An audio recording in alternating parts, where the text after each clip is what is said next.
We can move ahead to approval of the notes. Any changes or edits to the notes?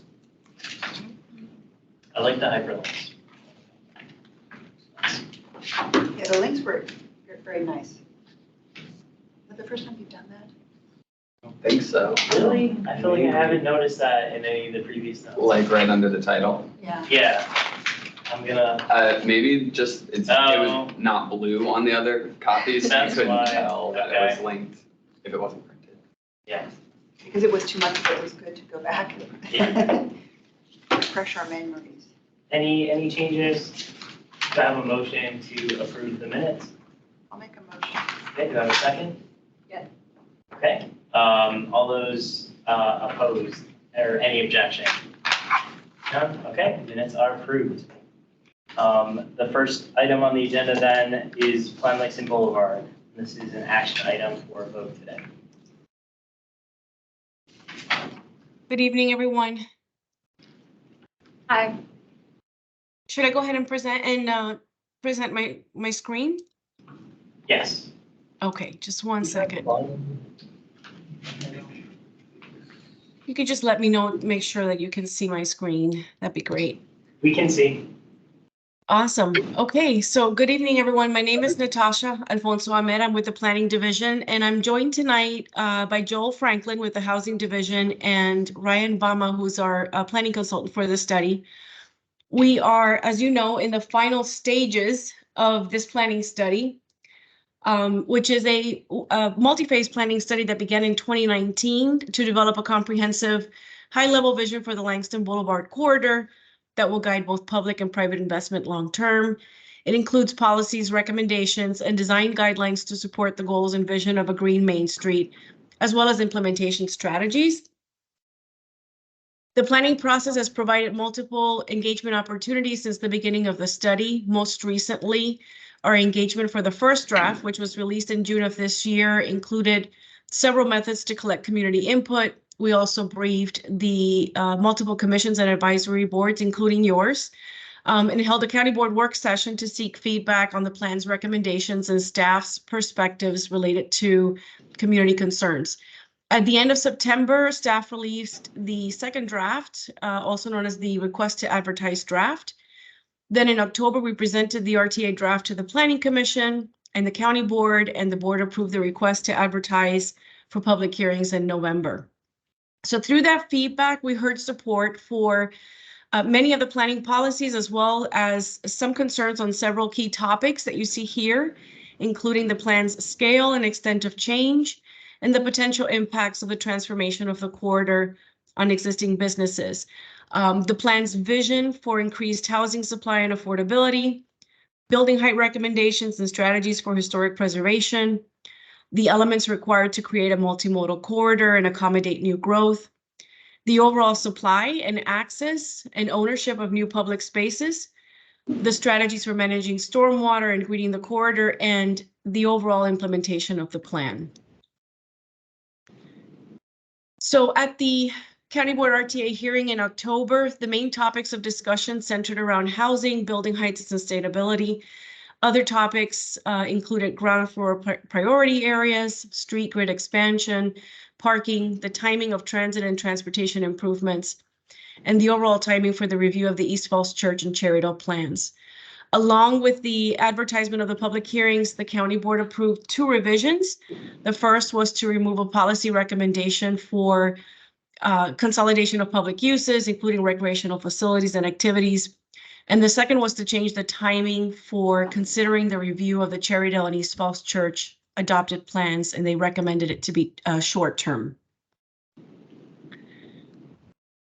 Then this is a new slide, just to be responsive, because last night we were at the Planning Commission, and so we received unanimous support for the adoption of the draft plan, as well as the associated amendments, which I'll describe a little bit later in the presentation.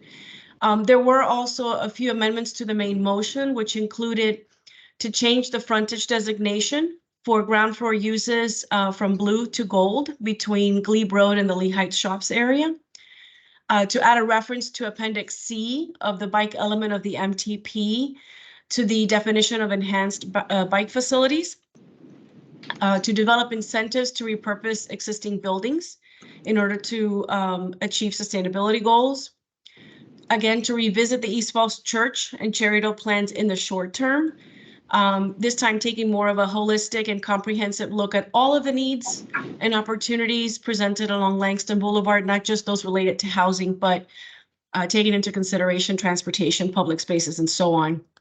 And lastly, to support a countywide effort to realize more tools for affordable housing related to a future review of the Affordable Housing Master Plan.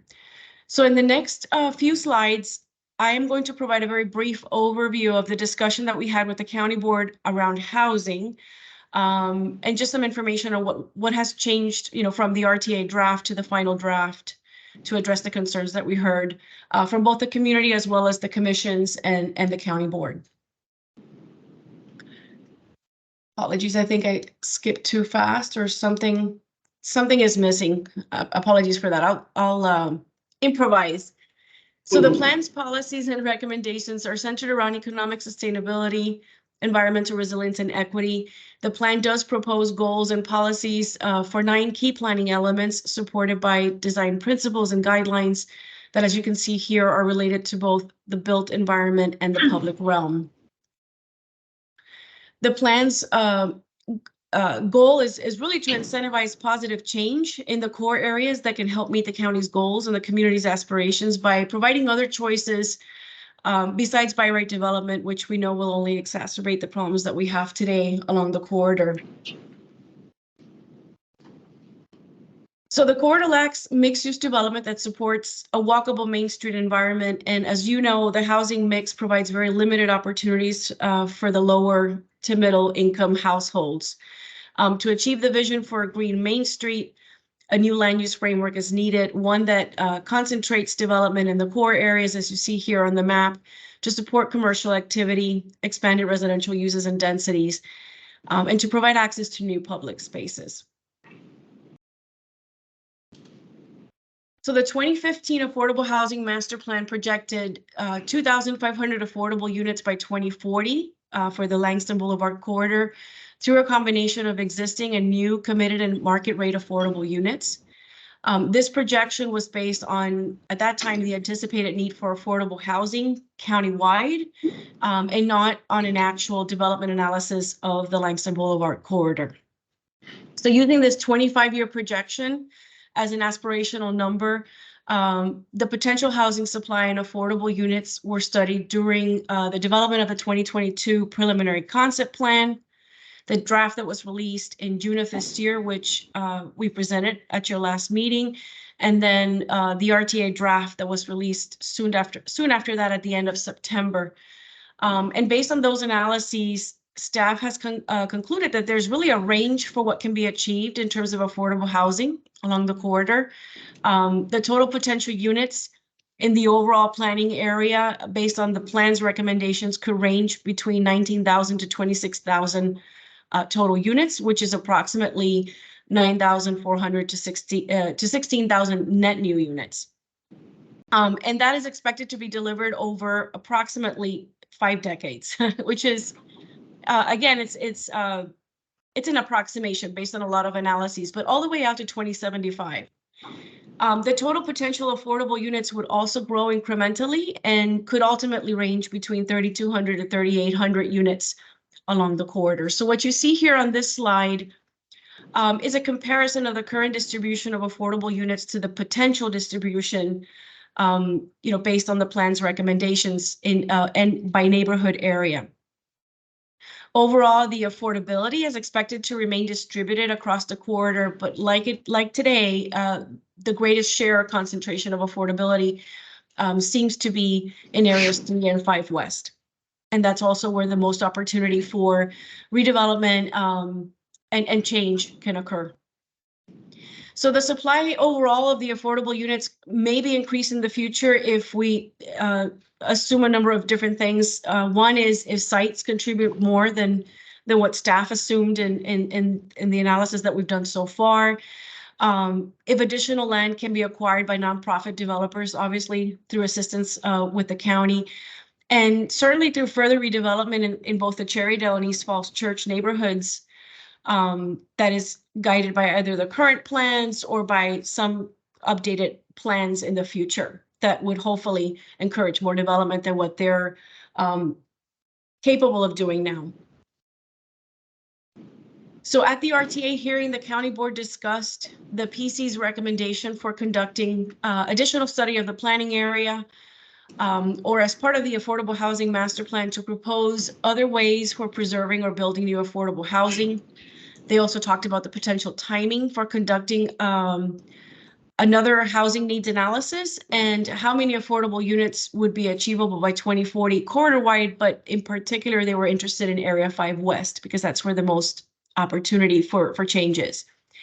The current recommendations that we're providing, staff believes provides pretty robust strategies to retain as well as increase the affordable housing along the corridor. The plan's projections are based on a little bit more detailed analysis of the potential development that we've done over the last couple of months, which is trying again to balance community input and interests for change along the corridor with opportunities for really helping to meet and achieve a lot of the goals that we have for the corridor and countywide. As we know, redevelopment is going to take time. It'll be based on the normal market factors and pace of growth, and will occur when property owners overall are interested in bringing forward their application. So this is, as I said, over multiple decades. Staff does recommend that if further study is needed in the future to, again, identify new tools, that it be considered through a countywide effort related to the review of the Affordable Housing Master Plan, rather than conducting additional analysis of the planning area, which at this point we think we've looked at pretty extensively, using the tools that we have available. So the last countywide housing needs analysis was completed in 2020 and 2021. The next one would probably not occur any sooner than 2025. And lastly, as you know, the county intends to complete the multifamily reinvestment study, which is another effort that can help realize additional affordable housing opportunities around the county, where again, multifamily development exists today. So the final draft includes additional language to clarify that the 2015 affordable housing projection is not a target or a goal. Again, it's a projection, and it's expected to be achieved through a combination of both existing and new affordable units. It includes additional data on the potential affordable units along the corridor by 2040 and 2075, and additional clarification on the sort of expectations for affordable housing contributions for both the base site plan density levels and the bonus density levels. So to implement the plan, staff recommends several amendments to the general land use plan, the master transportation plan, maps, and the zoning ordinance, which is now for action with the plan adoption.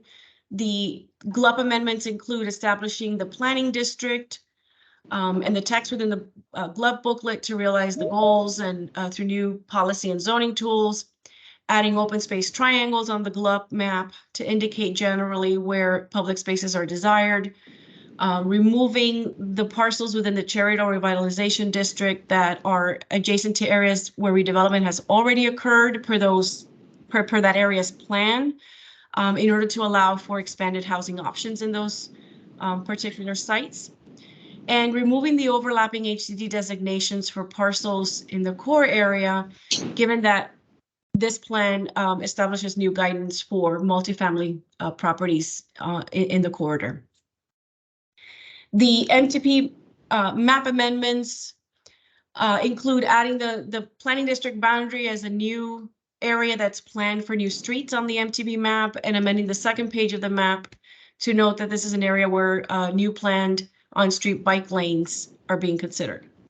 The zoning amendments include clarifying that townhouses will only be allowed by site plan within the planning district, and amending the CO 2.5 zoning district to clarify that it can apply to areas outside of metro corridors. That way, the zoning tool can be used along the corridor for implementation.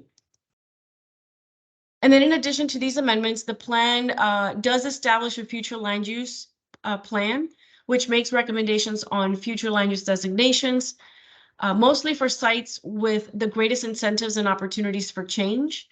It also identifies existing zoning districts that correspond with the recommended GLUP designation, again, to assist with implementation.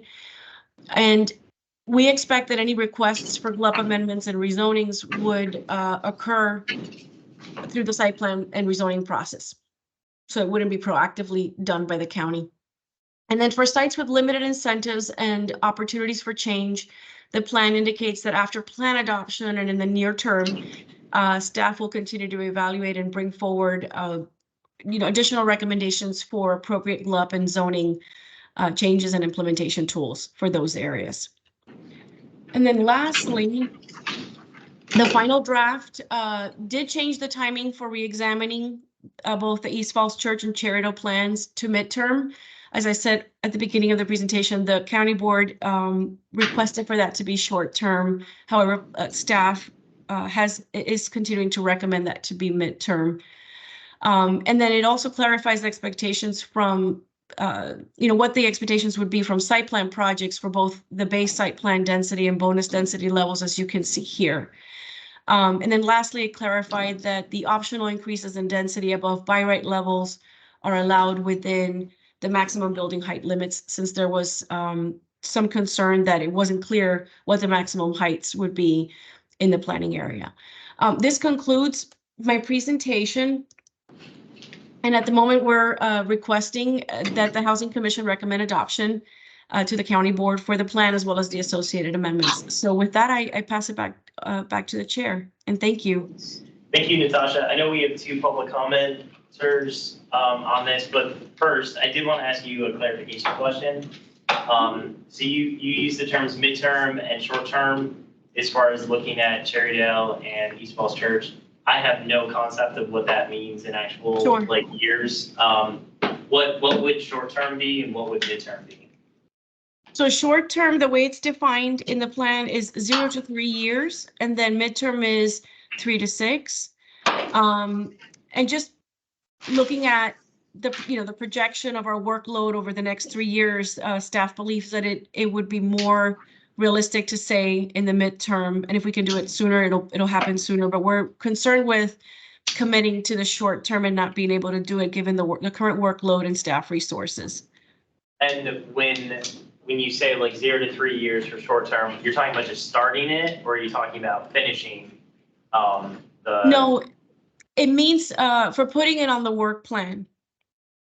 Because every year or annually, the staff reviews the work plan in coordination with the county board and the county manager's office. And so within that time frame, we would be signaling exactly when the process would take place. And so it doesn't mean that we couldn't start on sort of any preliminary processing, like if we need to hire a consultant or write the scope of work. It doesn't mean we have to wait till then to do it. It's just that we would have to, within that time frame, identify in which annual work program plan, let's say, or year, we would actually be doing the work.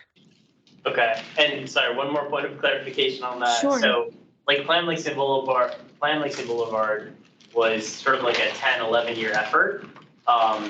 So if you were to revisit Cherrydale and East Falls Church, let's say midterm, so 3 to 6 years, are we saying that like maybe 4 years from now, you would start a process that could take 5 years to complete?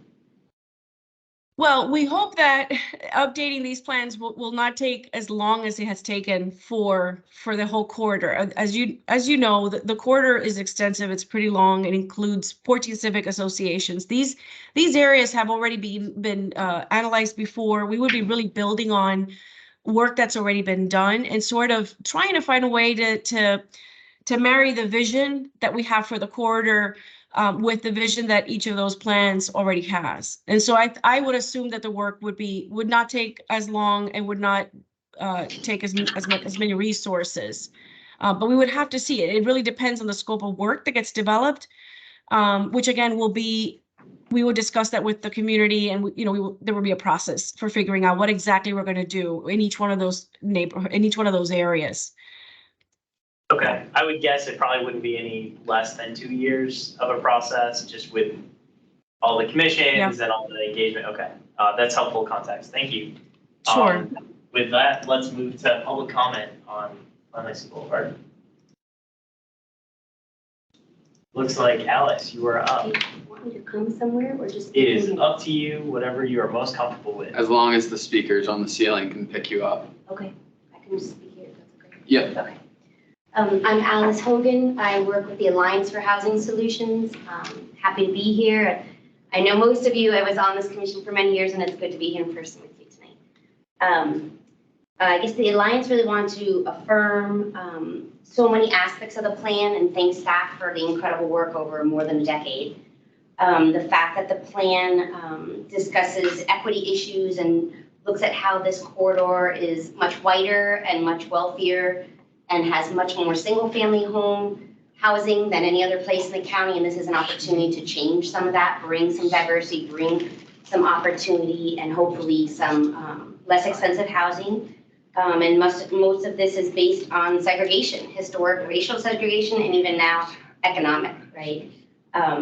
We wanted to point out that the plan talks about 800 CAFs. Only 263 of those are actually CAFs, not marks. So we have a very little number of secured affordable housing on this entire 2.5 mile stretch. So it's really crucial that we do what we can to get not just marks, which will disappear over time, but CAFs that can be more permanent. So that goal or aspiration, whatever it's now being called, of 2,500 came from the master plan, and that data was from 2013. So we know today in the growth of our community and in the income disparities, the number is probably much larger. So maybe we can't get to 2,500. We actually need to be getting to more than that. So it's that opportunity to do absolutely everything we can at this time to take advantage of this plan. We really don't have the luxury of waiting to 2075. And we appreciate that there's a discussion of just overall housing. We have so many people coming, and there's such a rapid growth here. We need housing of all kinds, and most especially affordability.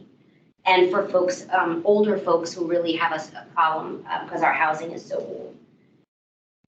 Also, it was mentioned the 30% units. So we have some very low-income people with very few options. And we know that in the last few weeks, the county came up with this new plan to end homelessness by 2026. And yet, if we can't take a plan like this and create enough units, never mind 30% units, where is this goal going to actually happen? We can't just put out empty goals and not have the policies and the finances behind it to bring those to fruition. So we're really asking for the 2,500. Is that my time? No. Okay, the 2,500 as a minimum, as many 30% units as we can possibly get. There was discussion about tools. So the financing and the tools we've been using thus far to be so successful in Arlington, they're not doing the trick now. They're never going to do more than, which is what we need. So we need new tools, new thinking, and we really appreciate that staff is saying yes. And so we want to encourage the county board to talk to the manager and have staff prioritize a process to identify and decide if certain new tools can be used countywide. That effort needs to begin immediately because we're already behind the 8 ball. And then East Falls Church and Cherrydale, again, we appreciate that it's moving up. We, like Planning Commission, believe that it should be short-term, not midterm. I was on the East Falls Church planning, which was over a dozen years ago, and the process was like 5 years long. There's WMATA land, there's VDOT land, there's Arlington land. So if we wait 0 to 3 or 3 to 5 years to decide when we're going to do it and then start it, the coordination on that plan alone will take many years. And we're talking about a result that might not be for 10 years. And we really just don't have that luxury. And Cherrydale is in a much smaller plan. It's Arlington only, so it could be achieved much more quickly, but it will also result in much fewer units because it doesn't have the density capacity that we have on surface parking lots. So our idea is, can we please just do them both simultaneously? One is smaller and quicker, and one is very large and takes a long time. So our attitude is, let's ask the county staff, ask the county manager to budget enough to provide the staff the support they need to achieve these things rather than waiting a decade. We've already waited 1 decade and more for this plan. So those are some of our concerns for you all to consider. Thank you. Thank you.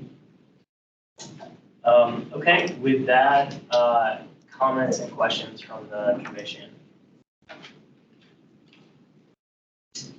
I have a couple. Can you, Natasha, kind of walk us through when we talk about,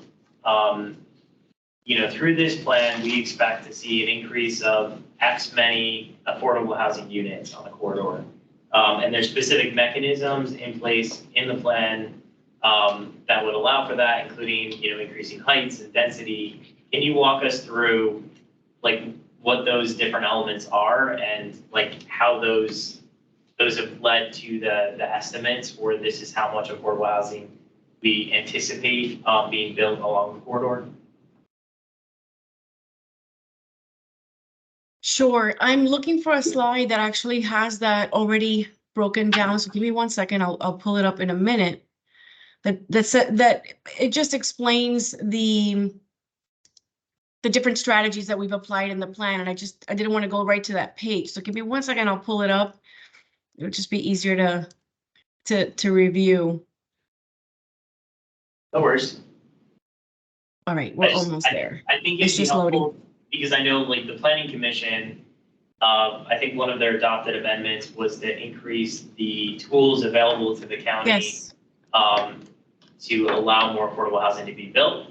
And so it'd be helpful to hear from staff, the tools that are already in the plan. And also if you could provide any feedback on what would additional tools look like that are not currently included in the plan. So in terms of the additional tools, that is something that again would have to be evaluated through a separate process. That's the whole point, is to study, what other options do we have? And I think we've indicated that, and Joel is on the line. He can talk more about, what the housing division has considered. That is something that we know we're going to need time and some sort of focused energy to look at and to understand better. In terms of the existing tools, which this plan tries to use, obviously you mentioned the main one, which is we've encouraged additional height in certain areas more than what you can do today by right, as a way to encourage special exception development, because we need special exception development in order to be able to sort of leverage bonus density. Mm-hmm. So I'm going to go ahead and share my screen again. Give me 1 second. You can see this, correct? Yes. Okay.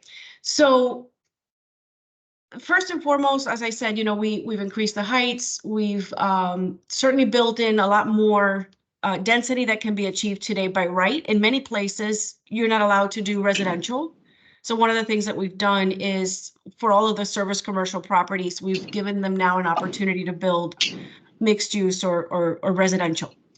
And so we've created, again, the future land use plan, which clearly indicates for a property owner what the new land use designations that they can aspire to have on their property, as well as the new zoning district classification. So we've identified both low OAH, basically low office apartment hotel, as well as low medium office apartment hotel, which provides a sort of a density range between up to 72 and up to 115 units per acre. And that's significantly more than what you can do today anywhere along the corridor, even in areas like low medium residential, which you can only go up to 36 units per acre. So having said that, what we're looking at doing is sort of leveraging the density increase from the existing designation. So let's say if you are a service commercial parcel or a low medium residential parcel, and the plan recommends that it changes to a low office apartment hotel parcel or a low medium, what we'd like to do is be able to leverage the density of the increase between the two designations. That's the first thing. And by doing that, we would be expecting 20% of that increased density as on-site affordable units that would be affordable to households earning up to 60% AMI. Then there would be an additional increment of at least 10% that would be for on-site units affordable to households between 60 to 80%. And that's a little different than what we've done in other places in the county and other areas where we've done these similar planning studies. It's a little different because on Langston, we recognize that there is approximately over 1,000 units that are affordable to households between the 60 to 80% AMI range. And what we'd like to do is make sure that when there's redevelopment and if there's new CAFs that are added, that there's also CAFs for that income level, and not just targeting those that are at 60%, because basically they would be displaced. They would earn too much to be able to qualify to come into an affordable unit that's at 60% AMI. So we want to make sure that we are providing some housing for both of those income brackets. Now, what you can see here in the example that we're showing you is that depending on what your site is today, so for example, if you have if your site is service commercial, which means, and you're zoned for C2, your base density today is up to 2.0. And if our recommendation is for low office apartment hotel, which allows you to go up to a 1.5 FAR or 72 units per acre, and in that particular scenario, there wouldn't be any additional contribution because the new base density is lower than what you can do today. So that really happens in places where you're limited to up to 7 stories, for example. And then another example would be if your property is glubbed for low medium residential and RA 818, you can see that there is, the base density today is 36 units per acre, but with the change that we're proposing to low office apartment hotel, there could be an increase of density up to 72 units per acre. So in that case, we would be leveraging the increased density between 36 units and 72 units per acre. Now, there are sites that can earn even more than 72 units per acre because we allow them to fill the envelope, so up to whatever the maximum building height limit is. And so for those sites that have the potential to earn additional density beyond what the new GLUB designation is, we're saying that's the last bullet, that's what we call the bonus density. We're saying that at that point, we would be asking for 25% of that increased density for on-site affordable units that again are affordable to households at 60% AMI or up to 60% AMI. So it's a really tiered method, let's say. Now, and then back to your question about, well, how can we get more? Again, we would have to look at these tools and the tools that, the Affordable Housing Ordinance allows us to use and think creatively about other ways that we could create additional tools and opportunities. And those can come along Langston, and I'll turn it over to Joel so that he can talk a little bit more about that. But in terms of along Langston in particular, I think one of the things that's hindering us is, again, the height is maxed at what it is. There's really, even with these tools, the height is maxed at what we have proposed. And there is, again, opportunity in East Falls Church and Cherrydale if we can broaden sort of the area that we're looking at for additional housing and for additional affordable units. So Joel, if you don't mind. Yeah, so thanks, Natasha. What the county did with the review of the Affordable Housing Master Plan that basically culminated in 2022 was not really a review of the policies, but it was really a review and new implementation framework. So looking at tools or policies, studies that can get us to those overarching goals that are outlined in the Affordable Housing Master Plan. That was, a couple of year process. A number of the Housing Commission members took part in that, and that really resulted in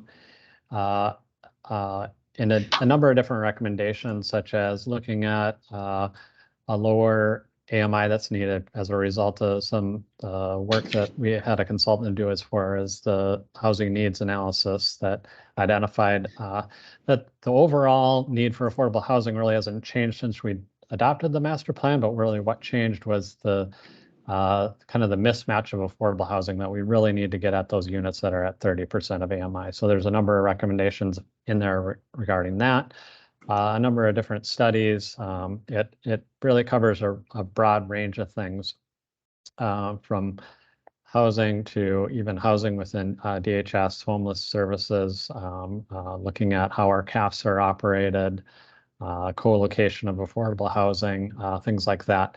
And what we're committed to is really reviewing the master plan every 5 years. And that was what was laid out when we adopted the master plan. So we will continue on that schedule. Thank you. I think as a follow-up to that,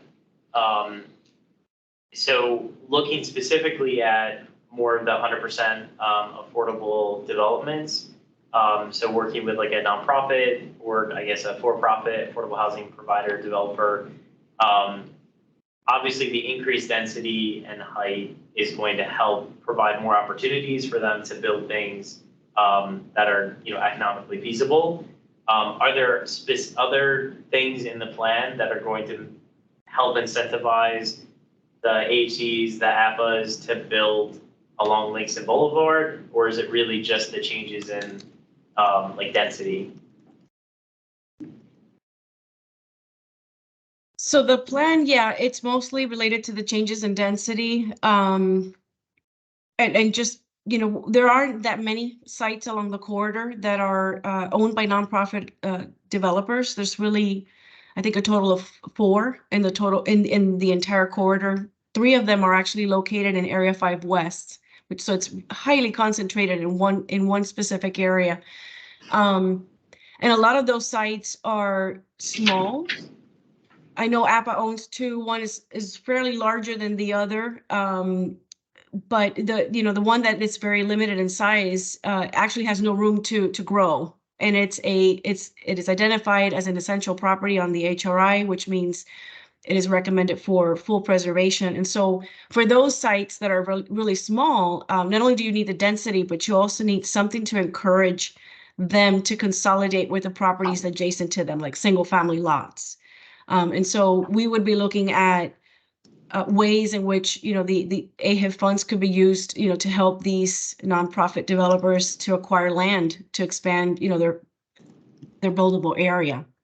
That's going to be key in this corridor for sure.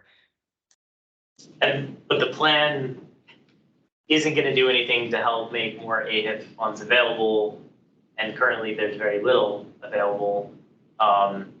Okay, so I guess I'm just trying to make sense of the other recommendations that we've heard from some of our advocates as well as from the Planning Commission is like we need more tools to encourage more affordable housing development, both on the sort of, you know, where market rate developers are producing affordable housing through, you know, caps on market rate properties, but also on the like 100% committed affordable.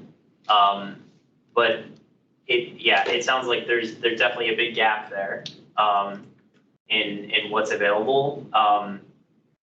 What you talked about, that last thing, with existing affordable housing properties, being able to purchase and sort of consolidate the land around them in single family homes, that sounds like that would be very difficult to do, and probably generate a lot of opposition from the neighbors.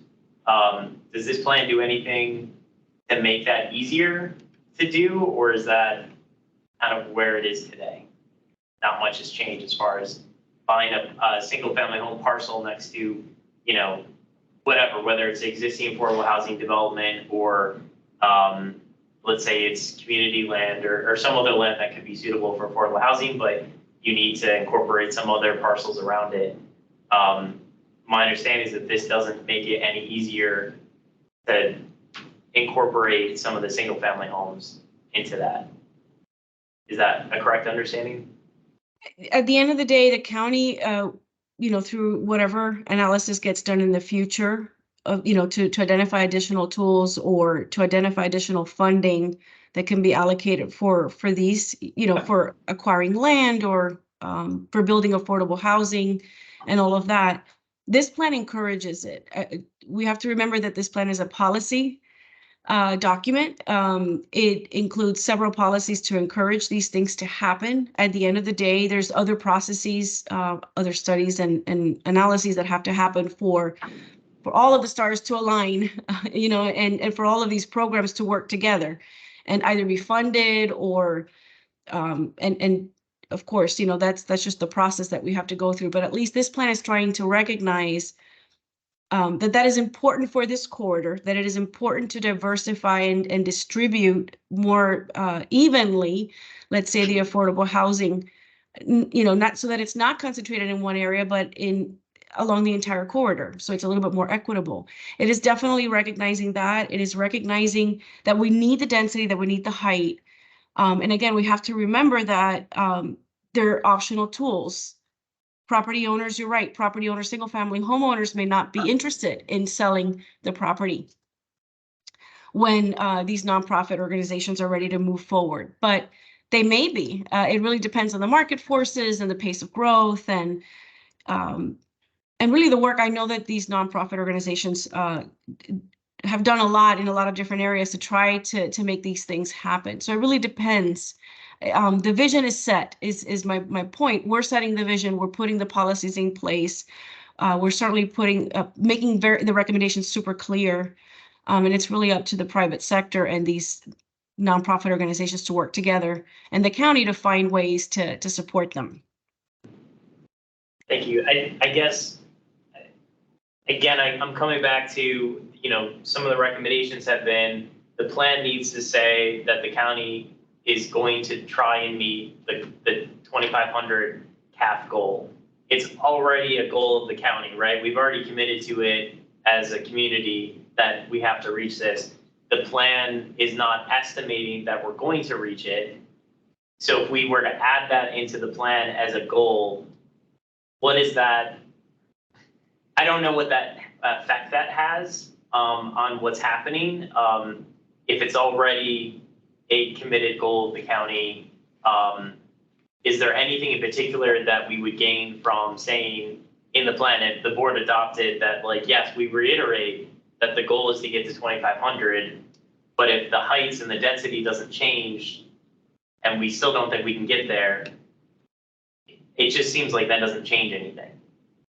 Well, again, to clarify, and maybe I wasn't as clear in my presentation, but we're trying to clarify through this plan that the 2015 projection wasn't necessarily a goal. Just remember that in 2015, the analysis that the county did was to look countywide, what would be the housing need? And then based on that, there was sort of a percentage that was given to Langston Boulevard, and this is your share, of the number of units that we think you're going to need, you're going to have for need, let's say along the Langston Boulevard corridor. That wasn't based on any specific analysis of what can be built. For example, Columbia Pike has, when they did their calculations, they already had the benefit of a very detailed analysis. They knew how many units there were, how much you could build, what could actually fit along the corridor there. We didn't have that benefit of knowing that when the 2015 Affordable Housing Master Plan came out with that projection. And so what we did now that we've completed this analysis is we've tried to find ways to fit that 2,500 unit along the corridor. And we tested the different properties based on the plan's recommendations for heights and densities.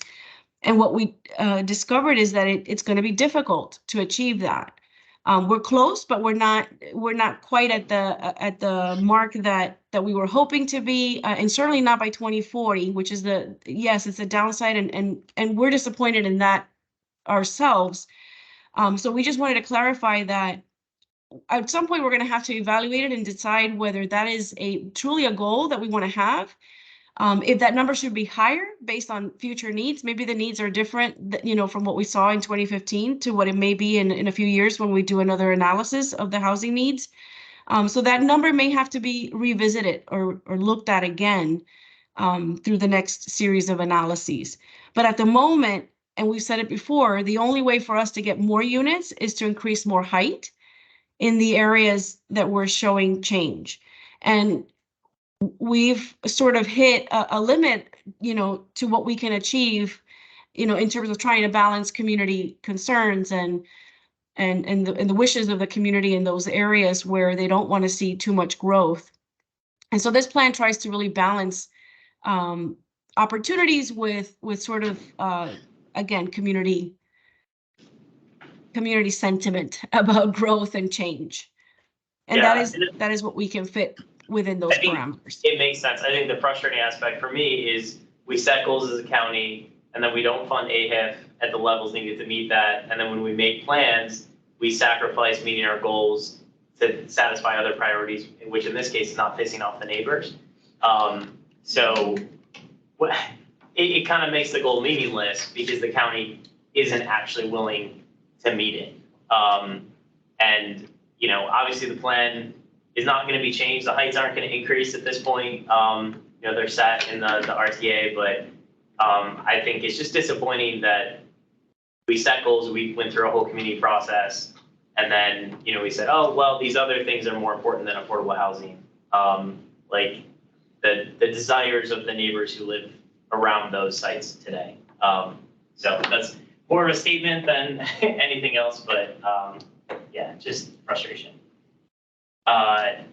Questions? I have. Feedback, yeah, go ahead. Hi Natasha, thank you for being here today, presenting this. You said the 2,500 number is for existing and new housing? Or Yes. affordable housing units? What is it, do you have a number of the current affordable housing units there? Along the quarter, yes. I know that it's somewhere around 1,580 or 1,600 or so total affordable units, and that's a combination of CAFs and marks at both 60% and 80%.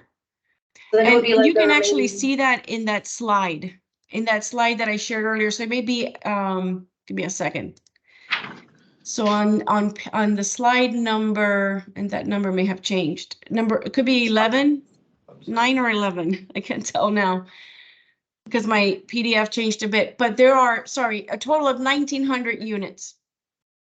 And that's including Area 1, which is East Falls Church, and Area 4, which is Cherrydale. So existing, there's 1,936. And again, it's a combination of marks and CAFs, 60 to 80%. And since the 2,500 isn't like a set in stone number, how many, you said you had a close figure, but how many would you have to actually build? How many, I'm sorry? How many would you actually have to build? Because based on the 2,500, if we have 1,900 right now, then it would be 600 units that would have to be built. Like net new, you mean? Yeah. Mm-hmm. Sure. So in our analysis, we assume that some sites that have CAFs today, not that have CAFs, that have marks today, would be redeveloped. So for example, even some that have CAFs. So like the Apple property, if they currently have 20 units and we looked at a scenario where we tore the building down and built something higher, denser and bigger, we would replacing those CAFs with new CAFs. And then in the case of the marks, there may be some sites where those marks that are there are no longer there and they're replaced with CAFs. So let's say if you look again at that table, I think we projected again the 3,400 and this is, albeit over a longer time frame, but the 3,400 includes how many exactly? I think 1,000, Joel, something like that, about 1,000 plus units remaining. So the net new is something like 2,000 and some change. Is there like a risk, and I don't live in that area, so I'm not really familiar, but is there like a risk of displacing people that are currently benefiting from CAFs? From CAFs, if it's CAFs, they're owned by nonprofit developers, so they will create it. They will find them a place to, like, they usually have programs to relocate tenants in the meantime until the new building is built.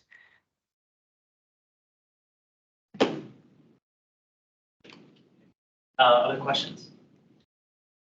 It's not really a question. Thank you for the presentation, but I think I just wanted to echo some of what you said and what Alice shared, that I think what we're kind of talking about to some extent is like a shortfall from the housing perspective of the land use plan. And maybe one of the things that we could do as a commission that would be most helpful would be to encourage, as Alice is pointing out, expedited reviews of these other areas, expedited reviews of the tools. I mean, the current NOFA actually prioritizes Langston Boulevard. Like, you get the most points for building in this area. But to your point, Helen, if there's no AHIP, it doesn't really matter where you get points because you can't do a whole lot. So, yeah, I think that's what I would encourage, is that we can kind of support these supplemental pieces to not lag behind, so that they're there to support this plan that is promoting density, but it doesn't have some of those like implementation pieces that go with it. So, you know, that doesn't change a whole lot for this particular document, but I think maybe that's one of the things that we can encourage the county to do. Question. My question is, how does this plan, and maybe it's been talked about before, my apologies, ensure developers just don't contribute, but actually build the caps in this area? Because we know in other situations, the developers just contribute more likely in South Arlington than anything in North Arlington.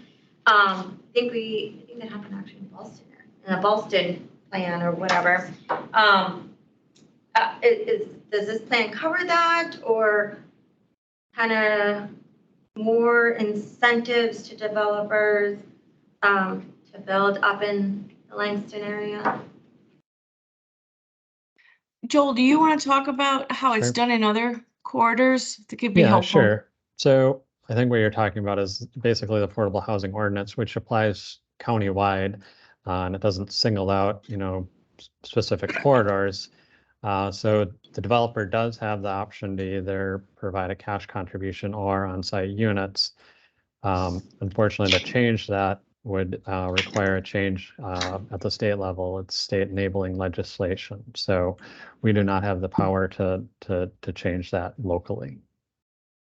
Joel, just a follow-up on that. So I know the county cannot require developers to select one or the other. Can the county incentivize? Can they provide, if you choose on-site, we will give you this? Is that something that the county is allowed to do under the ordinance and the enabling legislation?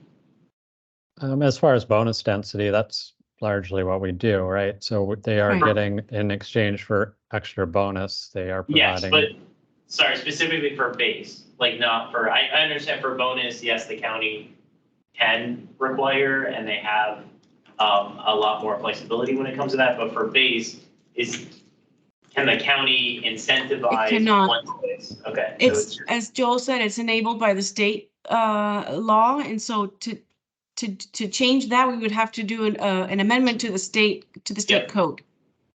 Okay. And that was actually brought up by the Planning Commission, I believe, at the RTA hearing. They talked specifically about what do we have to do at the Richmond level in order to address that, because we know that we can't change it. Yep. Thank you. Doris? I was just curious whether there's like a long-range plan for Langston Boulevard, Route 29. So what I'm trying to get to is, my understanding is the CAFs are defined as multifamily. And I'm asking myself, beyond the new zoning requirements for single family, allowing single family property to be developed into more units, is there like some kind of long range plan that would say, we're gonna develop where there's already multifamily, but beyond that, as we need more, we want to increase the production of the CAFs to meet the goals. Is there a plan for making the length of the boulevard more urbanized so that there could be, you know, it can be zoned for more units, or you know, how do we do that? Or does Arlington need to do something so that when the time comes that some of the older single-family dwellings may not be habitable anymore or whatever, or some property developer, builder wants to build more multifamily, you know, where is it going to be? And the prompting, as I was listening to the conversation for this question, has to do with some of the things that I know that they're doing, you know, in the Tyson's area to convert it. And I realized that that was mainly all commercial, but up and down Route 7 to create more housing, multifamily housing, and more, and be able to acquire more CAF units. Not that they don't have the same system. I understand that of CAFs, they don't have the ordinance. So this plan focuses, the core area, which is the area that we're proposing these changes to, are mostly commercial. But there is a great portion of it that is also multifamily today. It just happens to be underbuilt. You know, there are many, let's say, garden style apartment buildings that are underutilized, you know, they're on sites that are underutilized. There are within those multifamily areas some single family homes, you know, that were built prior to the area being zoned for multifamily. So there's opportunities to change all of that and to densify, and that's what this plan is really trying to do. But outside of that, you know, that's already not within the jurisdiction of this plan. So if the developer wanted to go out and acquire single family to do more multifamily, I mean, there's already the EHO tool that they can use for that, which is for a smaller scale multifamily, but for the level of density that we're looking for, this plan is already envisioning that in the commercial areas and in the multifamily areas, is to increase the density significantly to encourage that. I was thinking of that in the context of East Falls Church as well, and affordable housing on near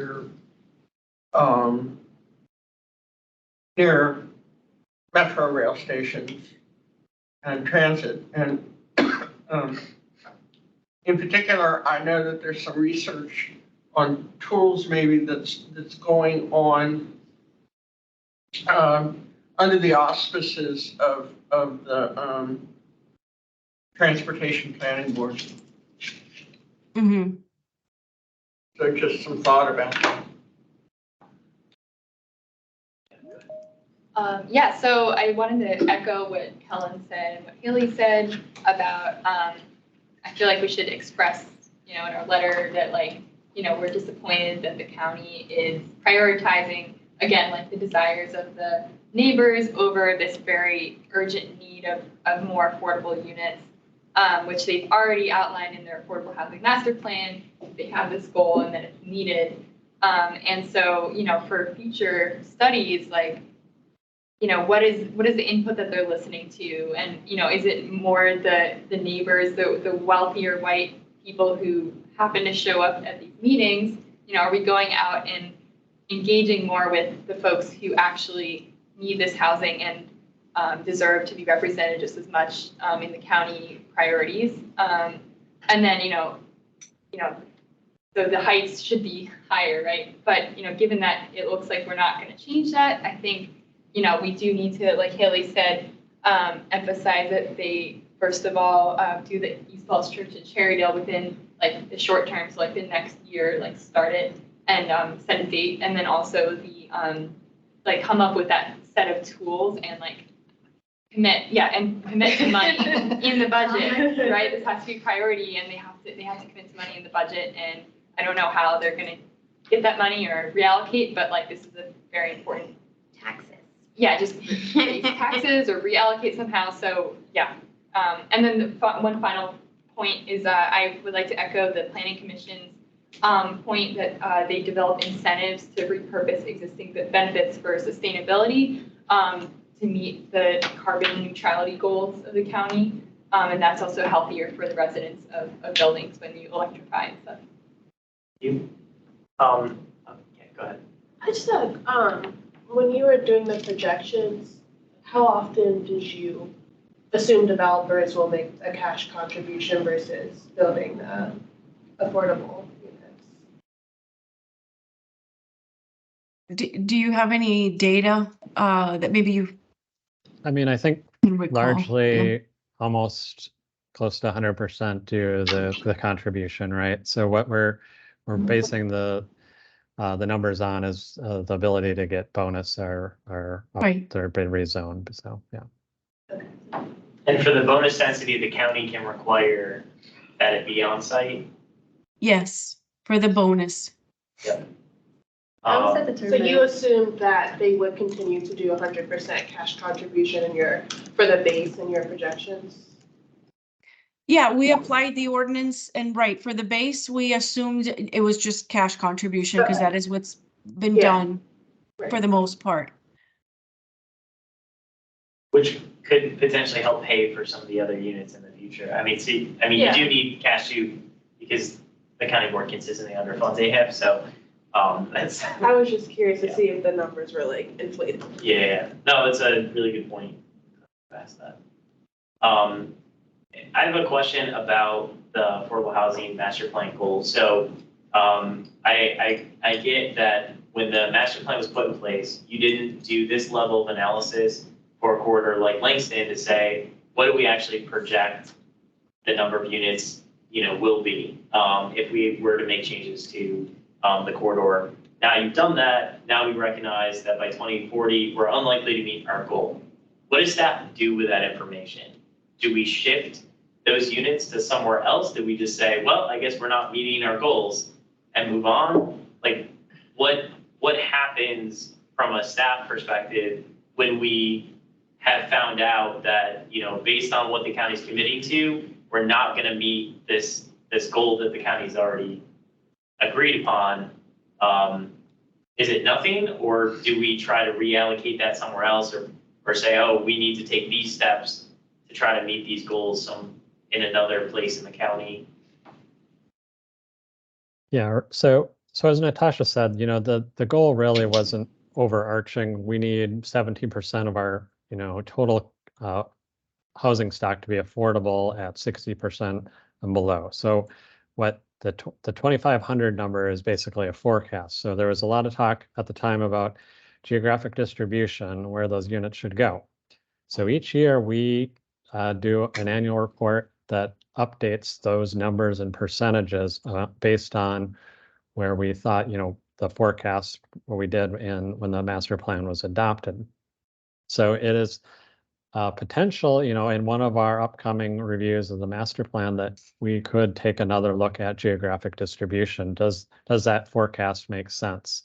We didn't do it the last time, but it's not saying that's something that we couldn't do for the next review. Okay, so it's monitored and, on a somewhat, regular interval, the county will say, do we need to reprioritize, where we're trying to build these units to meet the overall 17% goal? Correct. I mean, what we've committed to, I think it states up front in the master plan that at least once every 5 years, we will review the master plan. Okay, thank you. Other questions, comments? Okay, well, I want to thank you again for, all the work that went into this plan. Clearly, this is many years of effort. Staff have worked really hard to come up with this plan, which I think the sentiment of the Housing Commission is is that the plan is good. It's not as good as we want it to be, but it is still far better than what is there today. And I know I'm supportive of the plan. I think that the commission is as a whole. There's just things about it that we wish were different. So some of the feedback that I received or that I heard was that potentially we want to request that that the county board prioritize the East Falls Church and Cherrydale like plan reviews. This is basically the same language that we asked for in our letter from, I think, September, and that they have that, happen. It sounds like short term, which is the 0 to 3 years. Also looking at asking them to look at new tools for affordable housing, which would be separate from Plan Lakeson Boulevard, but encouraging the county to engage in an effort to come up with what those could be. Generally expressing disappointment that housing wasn't as prioritized as we would have liked it to have been in this plan. Are there any other things that people would like to have included in our statement? Doris? With your discussion about the reduction of CAF units and meeting the goals,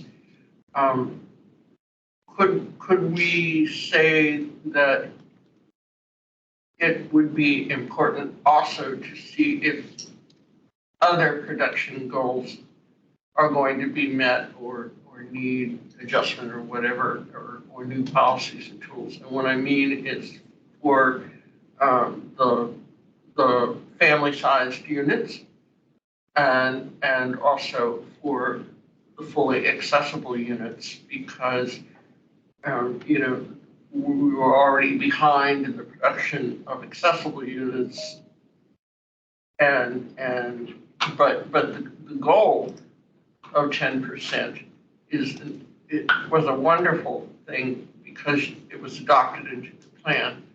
But I think it needs to be, I know we're tracking it, but maybe tracked in terms of future production that helps meet the goal. So Doris, I want to make sure I understand, for recommendations for Plan Lakeson Boulevard,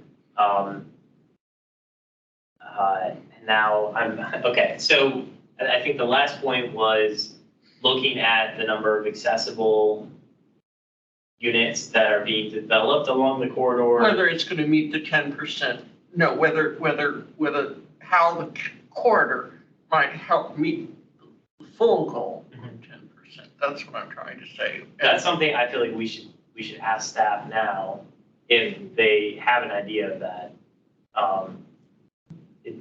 Natasha or Joel, can you provide information about like how this plan would contribute to or not the goal of 10% accessible units?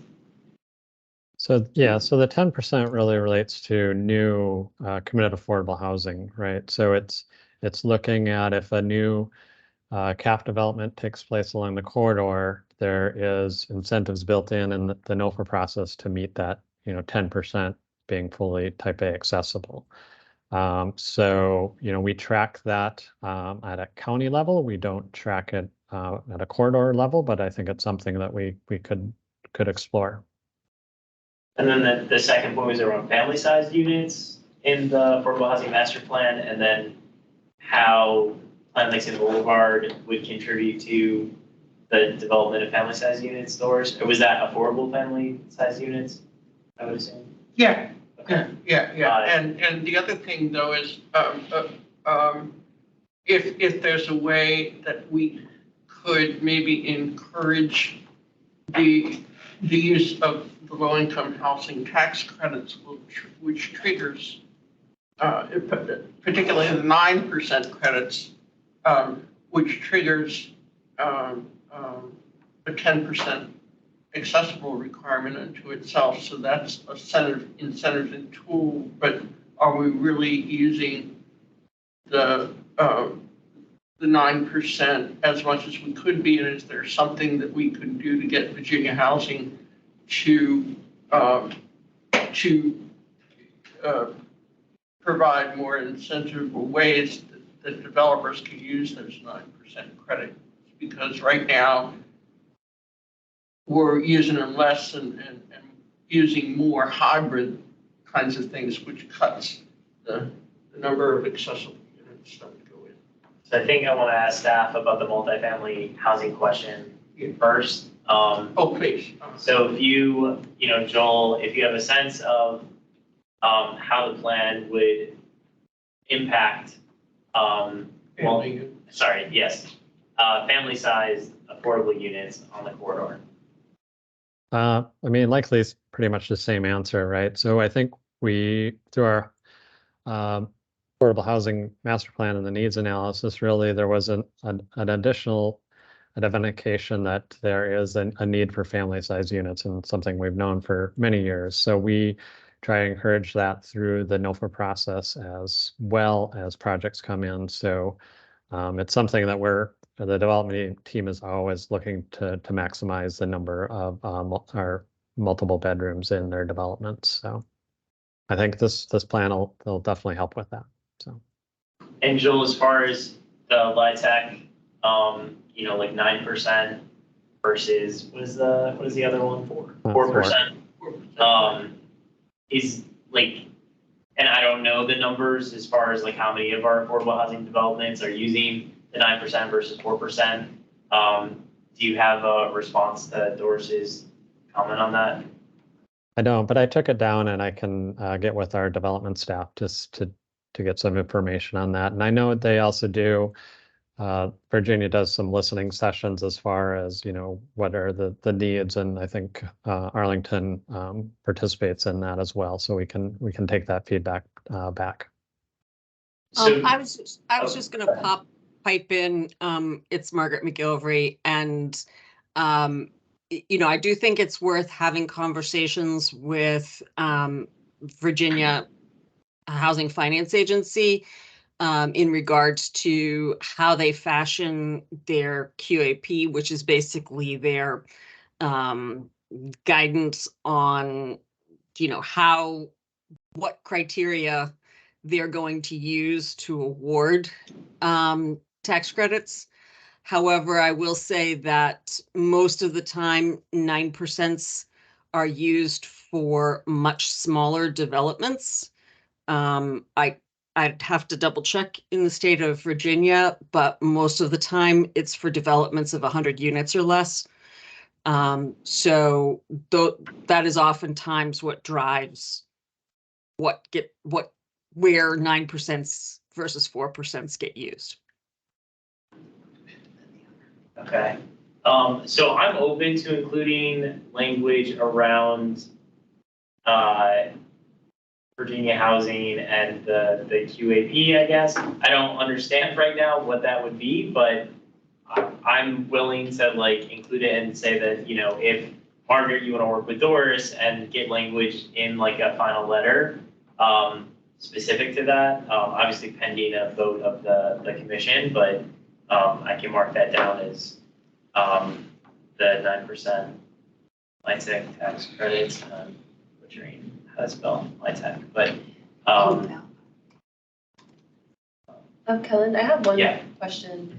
So I know, if I remember correctly, in 2015, that's when the projection was made about the 2,500 units.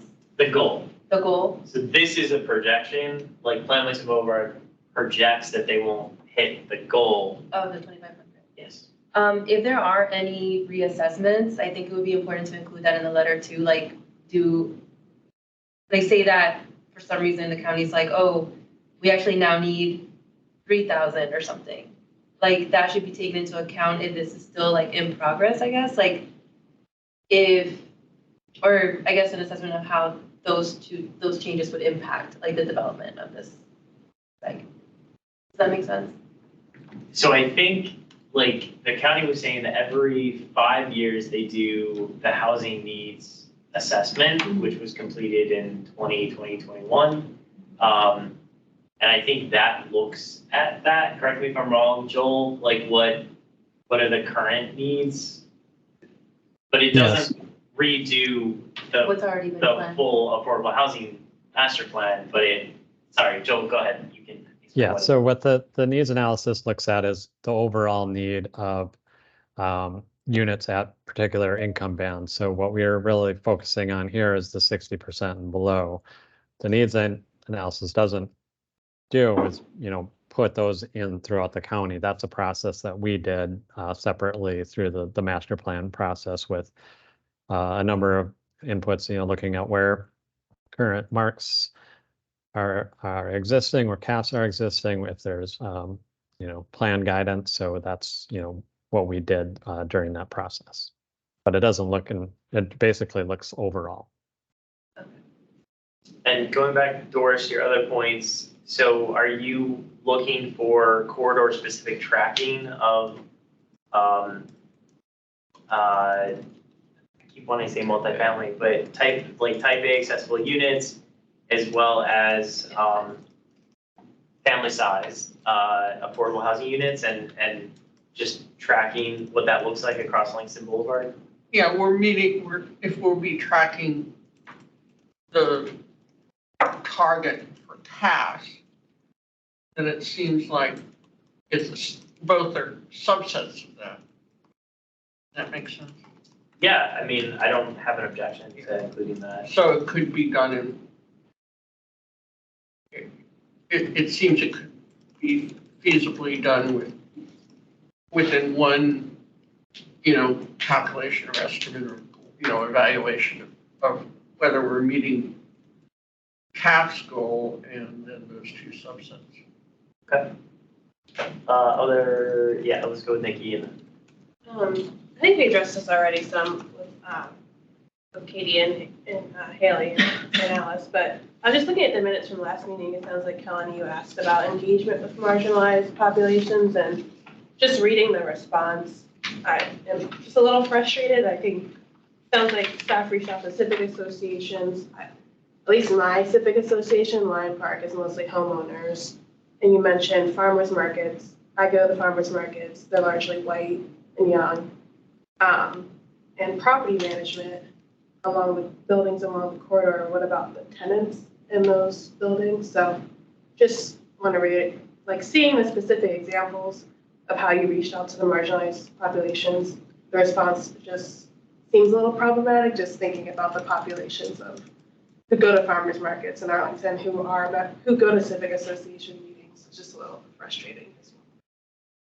And Nikki, I feel like this is something, it's a wider issue that I have with how we do planning in Arlington. And this has come up at multiple times when we've talked to staff about Plan Langston Boulevard, is that the focus was heavily on talking to civic associations along the corridor and not taking a community-wide approach of what does Arlington think is needed along Langston Boulevard? It's what do current residents of Langston Boulevard think is needed here? And if other people want to contribute, that's great. But, most of the meetings were happening along the corridor. They were advertised to people who lived on the corridor. And I know staff said that they made an effort to talk to tenants who live there. The response rates were not great because it's harder to reach, tenants than it is property owners many times. I think in general, that's a critique I have of our planning process. And I think we're going to continue to get plans that don't have enough affordable housing and other things that we need if we keep prioritizing existing residents over the needs of the whole community. Right. I'm reminded of the Clarendon sector plan, I think is another good example of that, where it's not meeting the needs because it focuses too heavily on the people who live there today. Yeah. Is that something that we want to include in this? Okay. Yeah. That's something I would like to talk more with the planning commission about. Can we explore this overall for the county and see how we can make changes to how we do planning? Yeah, maybe we can make specific recommendations, go here when you're doing outreach or something. It's just really hard, having done the homeownership study and trying to get people. People, I mean, this is just one sector. It's a great idea to try to figure out how to get people more engaged. We've been working on this for 20 years, trying to get more tenants to get engaged, and it is so difficult. I mean, just even trying to get young, young people engaged in their community is just super hard. Like, it's amazing here, right? Like, That we're but engaged. that we're engaged, but just overall, I understand why they want to It's a look good at idea. like Yeah. the community, right? It's the people living there. But yes, just it's hard to get people to respond, to do surveys. Like, we all know we get surveys from everything. How many people actually turn them in? That's true. So just I think it's worth including, It's good. and Yeah, it's it's a something good that idea. I want to focus on more next year. In our work plan is working with planning commission to like come up with some real recommendations on this is what we want the county to do better. Yeah, I mean, are we going to parks in certain neighborhoods? Like, farmers markets, they're so overwhelmingly white and wealthy here. And maybe we can take a look at what other cities have done and see, if there's some best practices on reaching out to marginalized populations or something. I think that's great. Yeah. Kate? Yeah, no, I was just wondering, so I heard you say in the recommendation you're gonna make of like, the tools. But I did hear you say also that it would be sort of a county-wide thing. And I'm just wondering, is there some way we can like have more specific asks of like tying numbers to any of these? Like, can we ask them like, you need to create this set of tools within the next year, or this set of tools needs to, I know like we maybe can't at this point ask them to commit to 2,500 units, because they're not going to, but like some more specifics, even, or if it's like, we want you to commit to contributing this much to AHIP next year. I mean, we certainly can make that recommendation to the board. Yeah, we can make a recommendation that they come up with new tools by like the end of next year, or we say, we can come up with a number. It's gonna depend on, like, it's staff capacity, right? Yeah. And the board has been messaging that it's gonna be a really tough budget year, and they're gonna look at cutting, so they may even try to cut, like, planning staff, in which case, if, the stuff that's already on there, right? So that would require money, and the board funneling it specifically to this, which I don't think is a bad thing. I'm just bringing up a lot of the pushback we would likely get, polite pushback. But yeah, I'm happy to, I don't know what is a realistic timeframe. If it were made a priority, let's say in the work plan for next year, which is that fiscal year that you guys do work plan, or is that calendar year? It's annual, yeah. It's calendar. Calendar, okay, so that's like set for January through December Well, it's versus, whatever the calendar is, which is Joel, is it up to April? that's fiscal, April. okay. So it starts July 1 and it ends June 30, okay. Yeah. So then for because it's already set for this year, right? So it would have to be like starting July 1 of next year. But yeah, we can, with a timeline.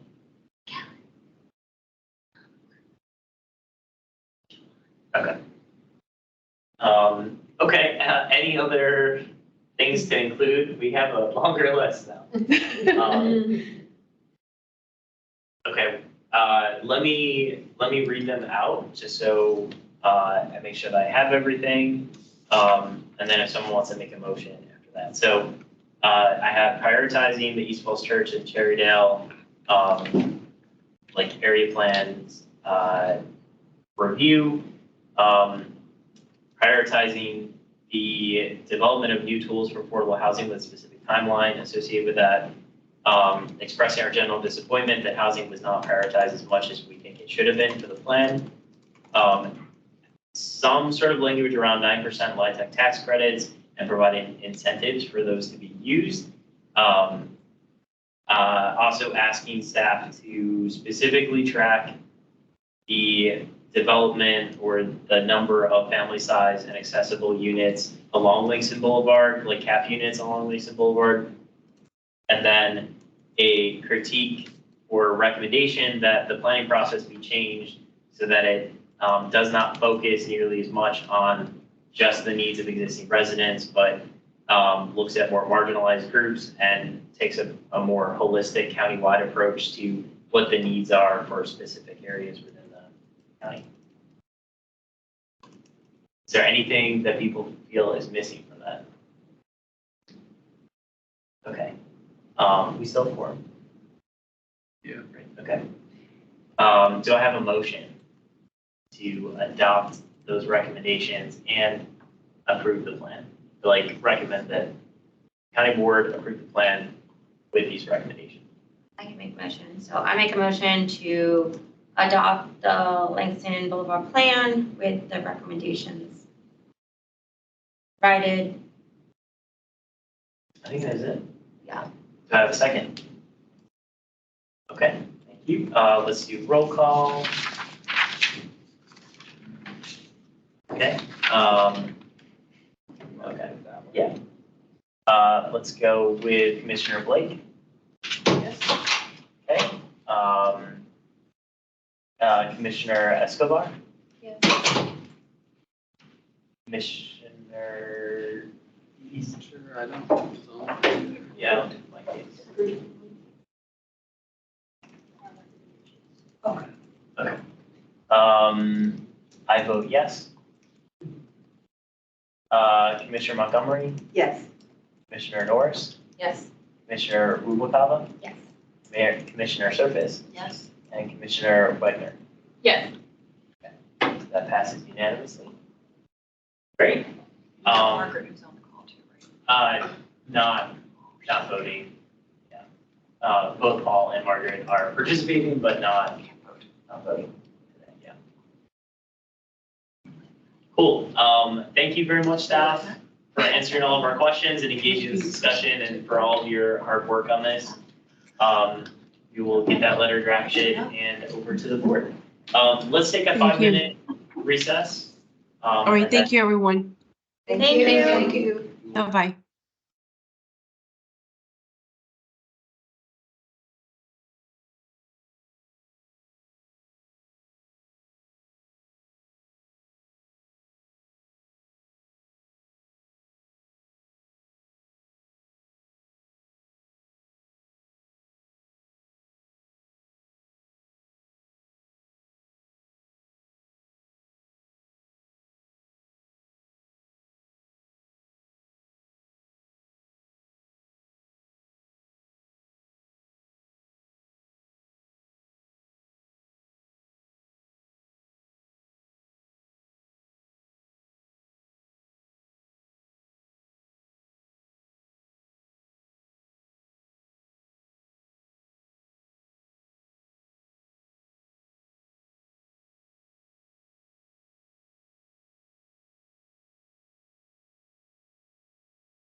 Restart the meeting or call it to order. I don't know what you do after a recess, but whatever that is, we're doing it.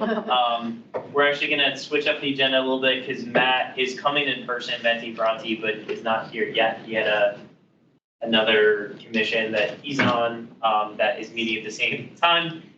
So he will be here and we'll just have him go after the Barcroft presentation. So Barcroft is up next.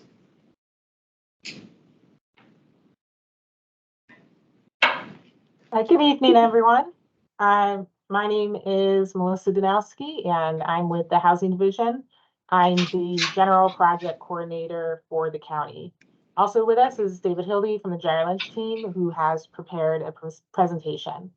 Before turning it over to David, I wanted to provide a brief overview of where we are in the process and what you can expect at the December Housing Commission meeting and subsequent county board meeting.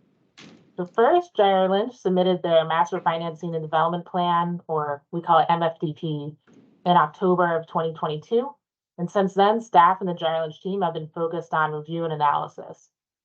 This work also included resident engagement that occurred in 2022 at a variety of events and town halls that focus on resident needs and desires for the community and associated feedback. This engagement has informed our proposals on affordability and associated financing that the Gyre Lynch team will share with you today. Gyre Lynch has also moved forward with advancing an initial renovation project of 93 homes at Barcroft Apartments, and the use permit for that was approved by the county board last July.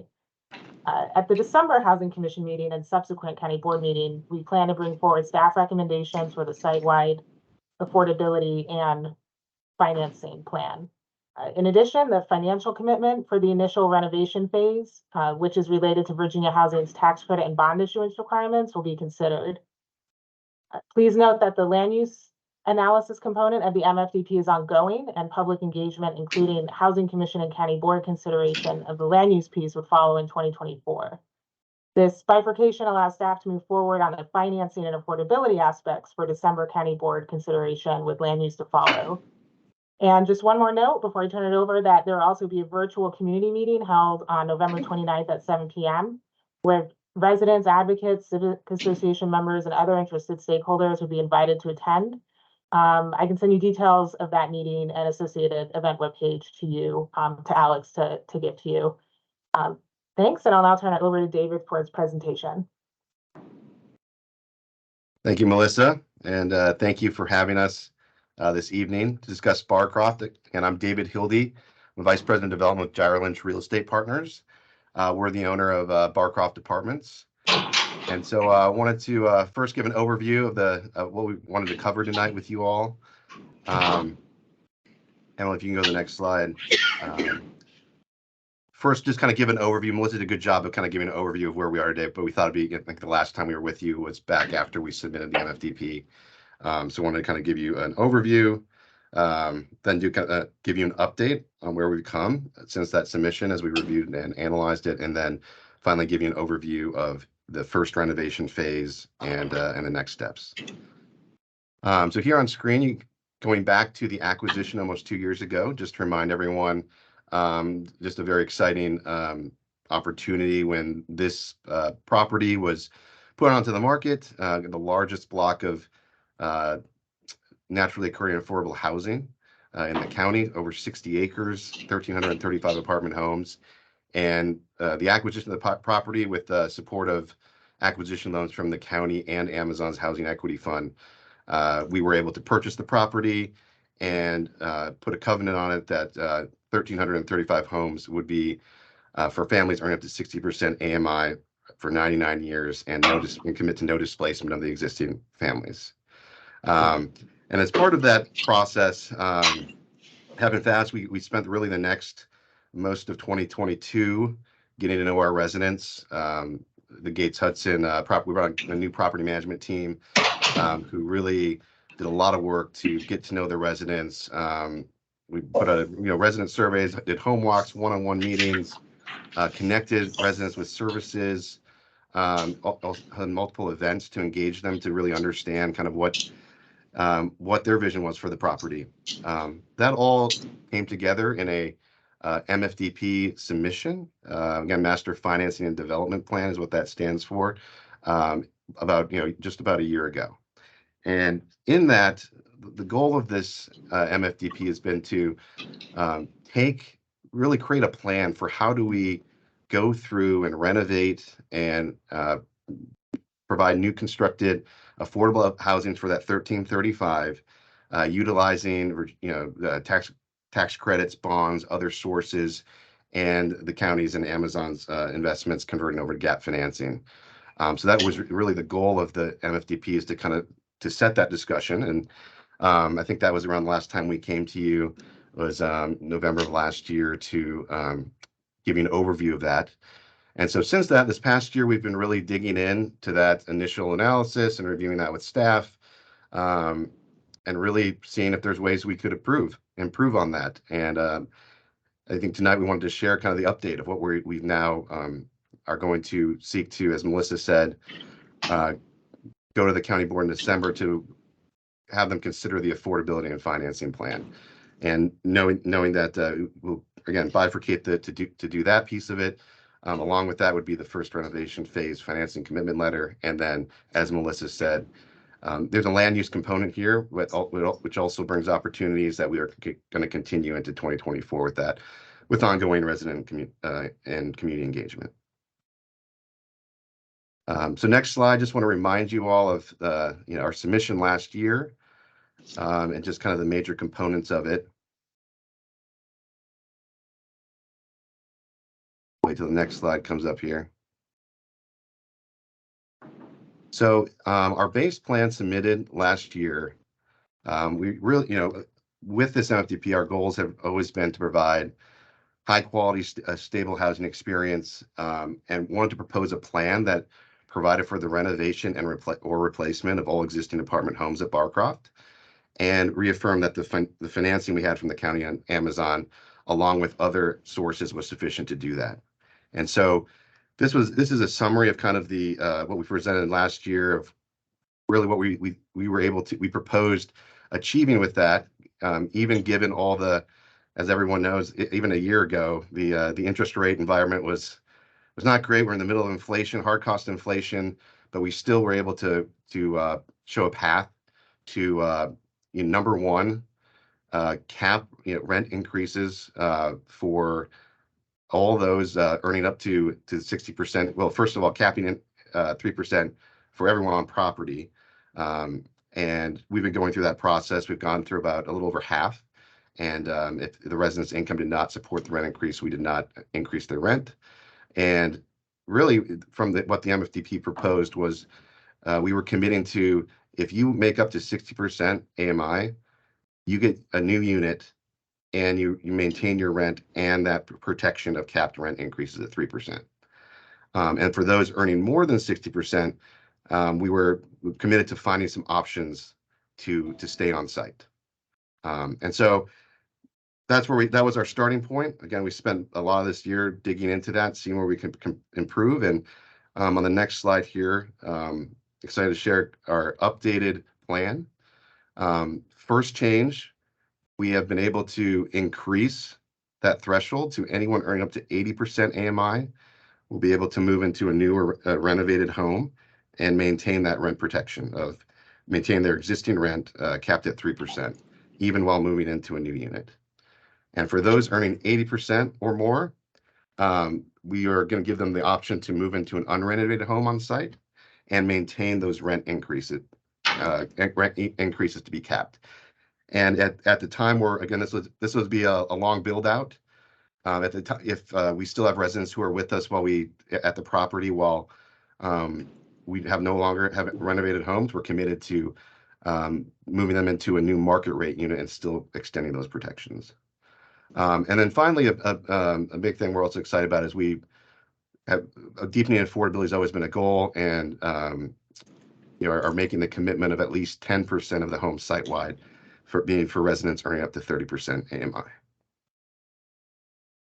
And then Emily, if you want to go to the next one. Again, this kind of just summarizes our affordability plan in the MFDP and also the current resident protection. So first, the affordability plan, again, we just want to reemphasize that and ensure that no current resident is displaced by stabilizing rent for all. And that's whether you're at any income range. If you're at the property, if you're under 80% AMI, your rent is stabilized and you move into a new unit. If you're over 80%, we will find a place for you, an unrenovated unit initially, and then ultimately a new unit on site. Second, again, just reiterating that we're providing new and substantially renovated homes for all the current residents at or below 80% AMI. And then providing deepened affordability, providing a minimum of 10% of the total units up to 80%, 30% AMI. Again, that's site-wide. Some buildings or phases may not have 10%, some will have less, some will have more, but site-wide, we're committing to a minimum of 10%.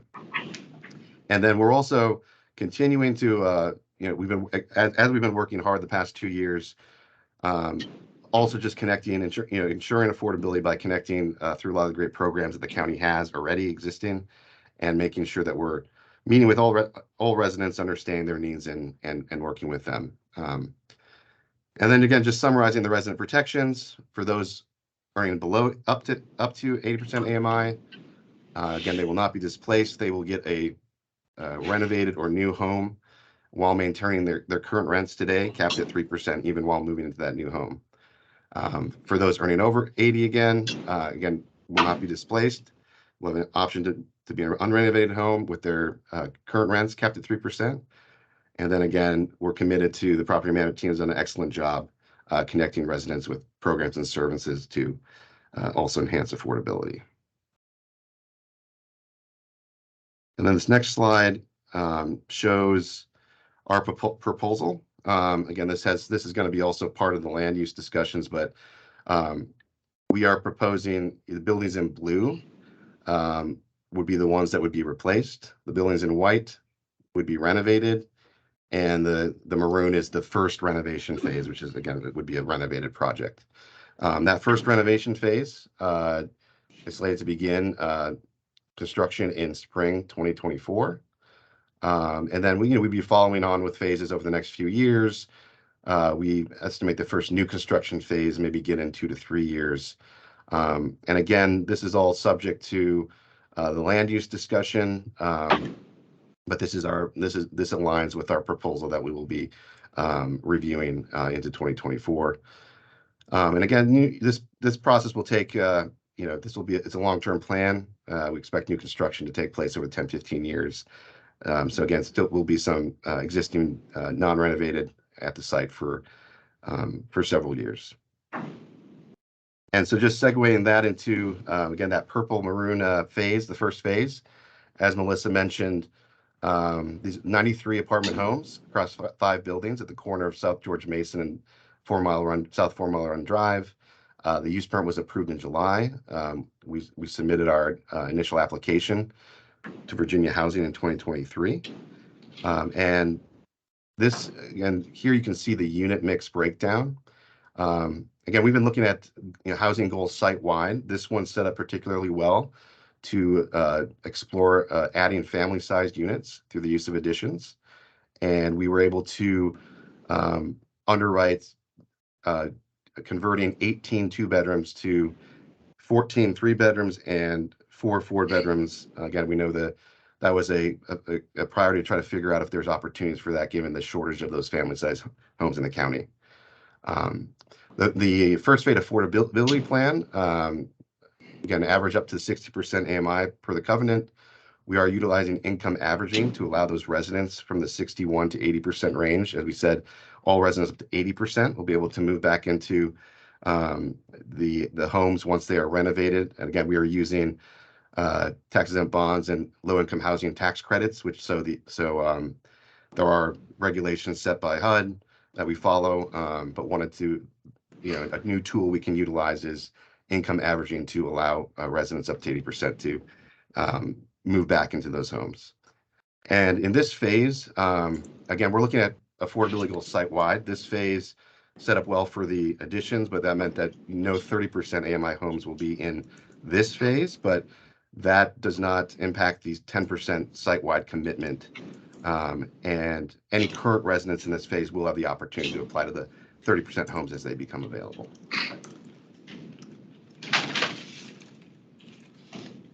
And I just wanted to add a note on the, just with this phase, we've been conducting interviews with we hired a third-party relocation specialist, Housing to Home, conducted interviews with the residents in the first phase this summer. There'll be a minimum of 120 days notice for on-site transfers, and we have a tenant relocation plan that will be considered by the Tenant Landlord Commission and approved by the county prior to any of those notices going out. And so we expect the renovations of any particular unit to be about 9 to 6 months. We'd be temporarily relocating residents on site. All moving expenses will be paid for, moving out, moving back, and all the residents will be able to return to a comparable home. And then finally, just to recap next steps, we'll be back in December for an action item on two things, really the site-wide affordability commitments and financing plan that we will be going to the county board with also in December, and then also the first renovation phase financing commitment letter. And then just as a reminder, we'll be talking more as we go through the land use analysis and additional community engagement into 2024. So thank you again for having us. I'll stop there and turn it back to you all for any questions. So just a point of clarification. So tonight, we're just talking about the first renovation. We're not talking about like the additional aspects of the master financing plan. Well, Melissa, I'll answer and then Melissa can jump in. Now tonight, there's two items for discussion that we want to just present to you. Is one, the affordable site-wide affordable goals, the 10%, the stabilization of rents, our plan site-wide, and then there is also the specific first renovation phase that they would both coincide with the December county board meeting. Okay, thank you for that clarification. So I believe there's two public commenters on this item. So first up, we have Alice Hogan, followed by Ann Porterbury. Good evening, Alice Hogan with the Alliance for Housing Solutions again. I wanted to just celebrate with all of us that this purchase was ever even made, right? So we can start with the fact that it's pretty much a miracle. And the idea that this really is a generational opportunity that we secured and remove these vulnerable units from the market, and now they'll be caps for 99 years. So it's just incredible. And with that generational opportunity, we also have an opportunity to secure very low income units, which are super hard to get and pay for. So the first thing I wanted to put forth was I'm not clear what 10% site-wide means. So I would love to hear what that figure is. When the census came through, when it was first purchased, it was 255 units were occupied by families making 30% AMI in the county. And so the idea was that those households, 255 families, would have a place to stay at a rent they could afford going forward. And that those types of units would remain, those 255 units, as those families may move out or may earn more money over time, we would have this base of that many units. So that's been the goal of the community for this whole time. We know that the interest rate environment, a lot of things have changed, so it will be very difficult to get there, but it's important for the community to know exactly what that number is. And if we don't get to 255, then what are the strategies to try to achieve that going forward, be it through refinancing down the line or other tools we can come up with that we discussed on the last item to achieve that, that figure, and those folks can stay at that rate. We also know that investing in these units now is half as expensive as leaving some of them subsidized at that rate, where those families would come to the county, say, for a housing grant. So we're going to pay and help these families one way or the other. It's much more economical to assist when it's being financed, then month after month after month, going forward. One of the things we're interested in seeing is the commitment to however many units will be at 30% in writing. So I'm not sure what that number is, but we would love to see that, and what tools will be used, income averaging, maybe more density on the site, different funding sources. How can we be as creative as possible to get to that number? And this is another example of showing us how much we need the AHIP contribution on the budget, every year to increase, because yet again, we're trying to do something above and beyond what we've done to this date. We can't use the same pot of money to do more things, right? The pot of money we're getting every year is half or a third of what it should be, and now we take on something bigger. You can't do that with money that doesn't exist. So just talking about, putting our money where our mouth is as a community. And yet again, I'll mention end homelessness by 2026. So a place like Barcroft with these very low-income units is the perfect place to put vulnerable families. But if we don't secure these units, where will our formerly homeless neighbors go? So it's a whole ecosystem, and this is one more component. And how do we kind of bring those resources together to help families? Thank you, Alice. Next, we'll hear from Ann Porterberg. Hello there. Thank you for the presentation, David and Melissa. Before I leap off my chair with excitement, I do have some of the same questions and thoughts that Alice had.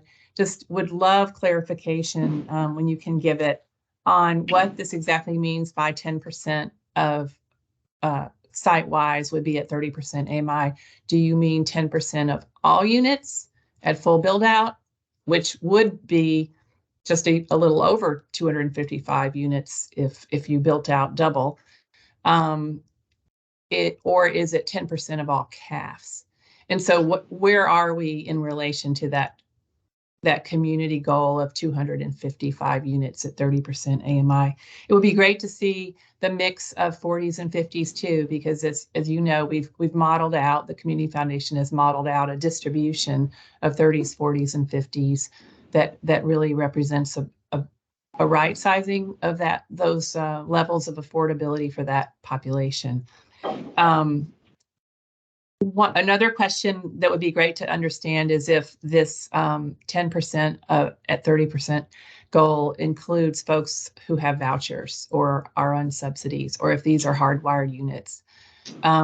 So all that aside, it sounds promising. Would just really like to know more about what you mean by this.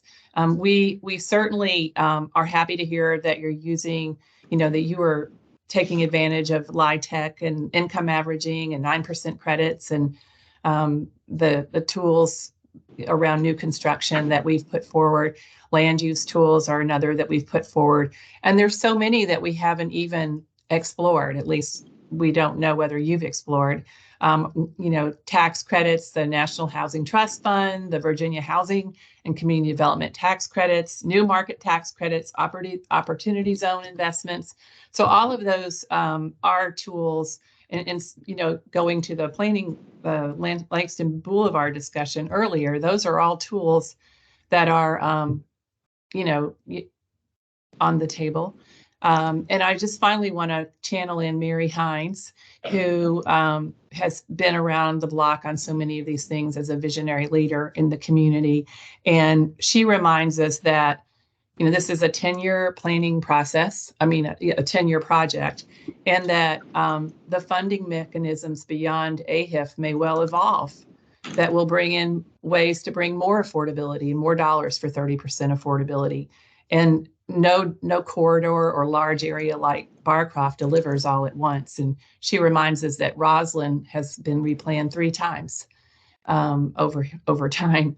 So we really, really would like to see this commitment in writing to 255 30% AMI units at Barcroft, to make sure that we, as a community and as leaders of the community and county staff, can really find ways to build out the vision that we have for Barcroft as a place that provides housing affordability for folks at all levels and who've long called that community home.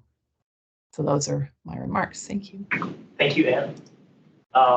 So I would like to ask David if you could answer the question that both Alice and Anne posed about the 10%. Is that of all potential units that would be built? Is that just of the CAF units? And what does that total number look like? Yeah, it would be 10% of the CAF units, the 1335. So that would be a minimum of 134. And when you say a minimum, does that mean that there's potential in the future to increase that number? Or? Yeah, and just to add on what Ann was saying, we're trying to set a commitment of what we think is achievable, given where we're at today, the constraints, what financing sources we know are available. We've studied a lot of them. And our hope is that as we go through this process, there may, again, we're committing to a minimum. It's not to say that if, some new source comes in from somewhere, or we work with the county on something that I think that's the beauty of this partnership, is that we can keep on refining and working and seeing what makes sense. But I think, at this point, we're excited that, we were able to, as Alice mentioned, 30% units are very expensive, and it's very hard to deliver them. And we think, 134 of them here, we've been using as many tools as possible to achieve that. And then I think, we recognize that in our self-reported income survey, we got to the around 250, and, we're still committed and have been working with the county to supplement with and continue to direct residents who need it to the resources available. So it's kind of a hybrid approach. We want to address the needs as best we can while having a financially viable plan for Barcroft. Thank you. Do we know how many current Barcroft residents receive housing grants or housing choice vouchers? Yes, we do. It's about 45 residents on housing grants, and I think there's one on a housing choice voucher. Okay. So there's 250 families or households at 30% of AMI, but most of those are not receiving housing grants or housing choice vouchers. So if I could just clarify, a few things. So first, the 134 units up to 30% AMI does represent the largest commitment in our portfolio to date of 30% AMI units, and those units would be the hardwired ones at 30% AMI. But to meet the affordability demands, we are looking at a variety of tools. And so as the units are converted to LIHTC financing, residents will need to go through an income verification process. So that 255 number really was based on self-reported data. As each phase moves forward, better data will be obtained, including a preliminary income verification to better understand their needs. And then at this time, residents will also be screened for eligibility for county subsidy programs like housing grants. Again, currently there are about 45 current residents on housing grants. Thank you. That's helpful. And can you pull up the slide again that has the affordability commitments on it, like the 10% and I want to make sure that we're seeing all of them again.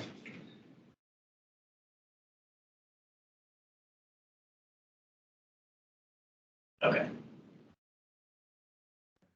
Is this the right one? I think so. So no current resident displaced, provide new or substantially renovated homes to all current residents at or below 80% of AMI. And so is the plan, so I know there's a plan to redevelop, and that's where you have like the units marked in blue. and then the red was the initial rehab that would take place on the property. I assume that's not for the next 10 years, that's it as far as rehab or redevelopment, that's just the plan right now, or is that it for the next 10 years? Those are the only units that get rehabbed, and then the blue are the only units that get redeveloped? Yes, that would be the ultimate plan, is that, when we're all done, the ones in white, those are the rehab units. The blue is where we would, again, with the vision here on the Columbia Pike form-based code, a mixed income community here. There will be new market rate in those development nodes, but also the replacement of all those units you see in blue, those will be replaced into new construction LIHTC buildings in those zones. So you'll get a mix of new LIHTC buildings, but then also you'll get new market rate buildings in those blue zones. Okay, I think I missed the white, which is also to be renovated, just not At a later date, a later phase. Yeah. Yeah. We'll be going through that in phases. Yeah, through all of the white. Yeah. I see. So basically, all the units are going to be renovated or replaced at some point. Is that correct? Correct. Okay. So the commitment on the prior slide to ensure that anyone who was at or below 80% of AMI would have at least a renovated unit should be fairly easy to do, because all units at some point will be at least renovated, if not replaced. Yeah. So if you go back to the slide again with the map, what we had 2 town halls with our residents, and just how we're explaining to them and giving them more detail is, look at this map. If you're in the white buildings, or those who are in the maroon building already were well in advance, noticed in advance. But if you're in the white building, we're proposing that you get to, you'll move back into a renovated unit there. If you're in the blue building, your unit will be replaced into a new construction. So you'll actually get a building in a new construction project if you live in the blue. Okay, thank you. Can you go back to the other slide? Sorry to have you hop around the slides. And then as of right now, Jared Lynch is willing to commit to 10% of the units being up to 30% of AMI. Would the plan then be most of those would be at 30% of AMI, or are you actually looking at doing less than 30% of AMI for any of those? The rent levels would be at the 80%, the 30% level. Okay. And then anyone income up to that would be eligible per the federal guidelines. And then for the rest of the cap units, would it just be at like 60%? Or, well, I know you talked about income averaging, but are you looking at any subsidies in between 60 and 30, or really like 60 and then with the averaging above 60? Yeah, so really, I think generally speaking, you could think of it as, the 30%, 10%, the middle, let's say 60%, and then we'll be utilizing the 80% to kind of get to a blended 60 together. Okay, thank you. If I could, sorry, if I could just add one note, a major component of this is the rent stabilization for the current residents. So that means right now, the rent is at about 45 to 80% AMI for the current residents right now. And then when their unit is renovated or redeveloped, their rent isn't going to jump from what it is now to 60% AMI. They'll continue to receive their current rents plus that 3% annual increase. Mm-hmm. But that stays with just the tenants who are existing or legacy tenants, right? So if they leave and a new tenant comes, then it would go to whatever 60% of AMI like rent would be. Is that correct? That's correct. So when the current resident moves out, that unit would be then available at the 60% level, or the whatever level kind of fits in the long-term plan. So either obviously we'll have the 30%, we'll have the 60% targets and the 80% targets. But as Melissa said, we're a lot of the underwriting right now is underwriting rents below 60% because we're stabilizing rents. But yes, when they moved out, we would go to our general targets and then move to the 60% on average. And does the 3% cap on increases apply to all units, or is that only to legacy tenants experiencing the 3% cap on rent increases? Currently, that's just to the current residents. Okay. Okay, questions, comments about the affordability piece of this? So have a question for the staff, like have you considered, potential resources like Anne was talking about that could increase that number from 10% up to whatever percent would give you the 255? And, is it possible to make that commitment and then assume that you'll be able to kind of find those tools to meet that in the coming time?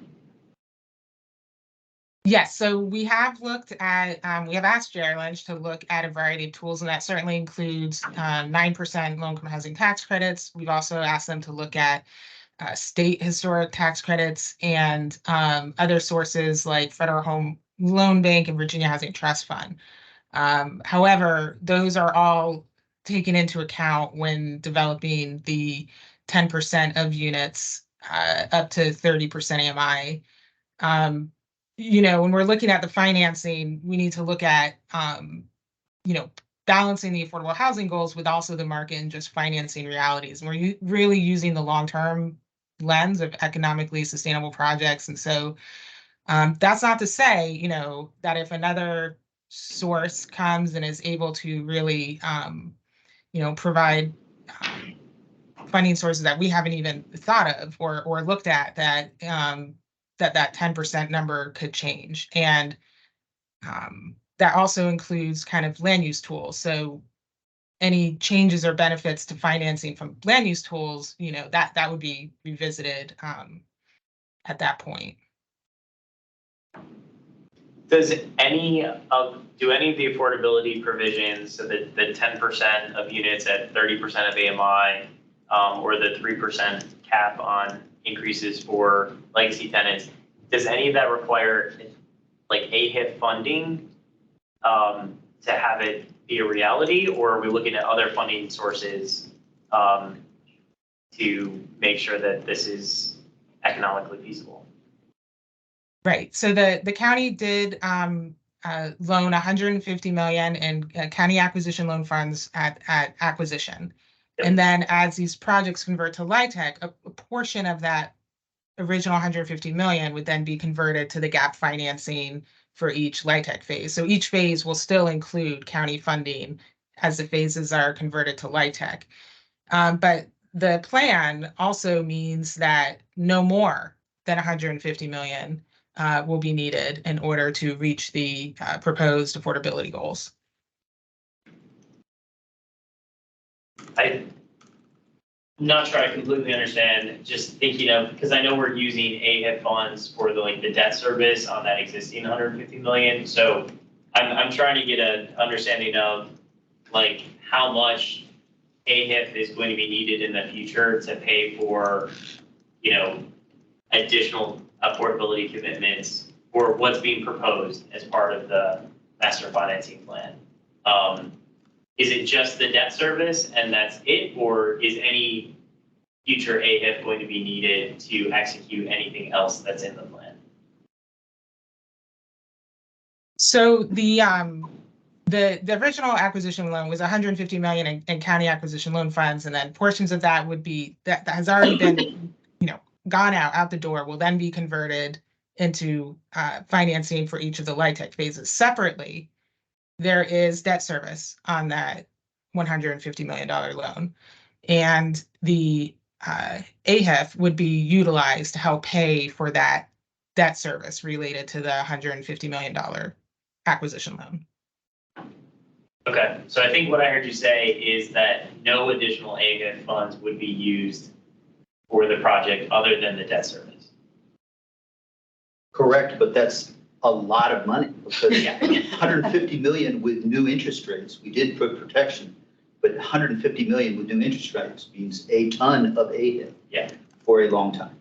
So both what you said is correct, and it's a lot of money. Yes. Yeah, I think it was 9 million, or no, it was 9 million with debt service for something else this year, too, I think. I don't know off the top. Yeah, but, okay, that's helpful. When the county is looking at this financing, are you also looking at sort of trade-offs with, so let's say residents who receive housing grants, and is the county looking at this and saying, well, if we spend upfront, whatever amount of money, like 100, 200K, to make it a 30% of the AMI subsidized unit, then future housing grants will be less, because those people won't need the housing grants. Is that part of the thinking on this, or is it really more so in a vacuum? You're just looking at what is the feasibility of,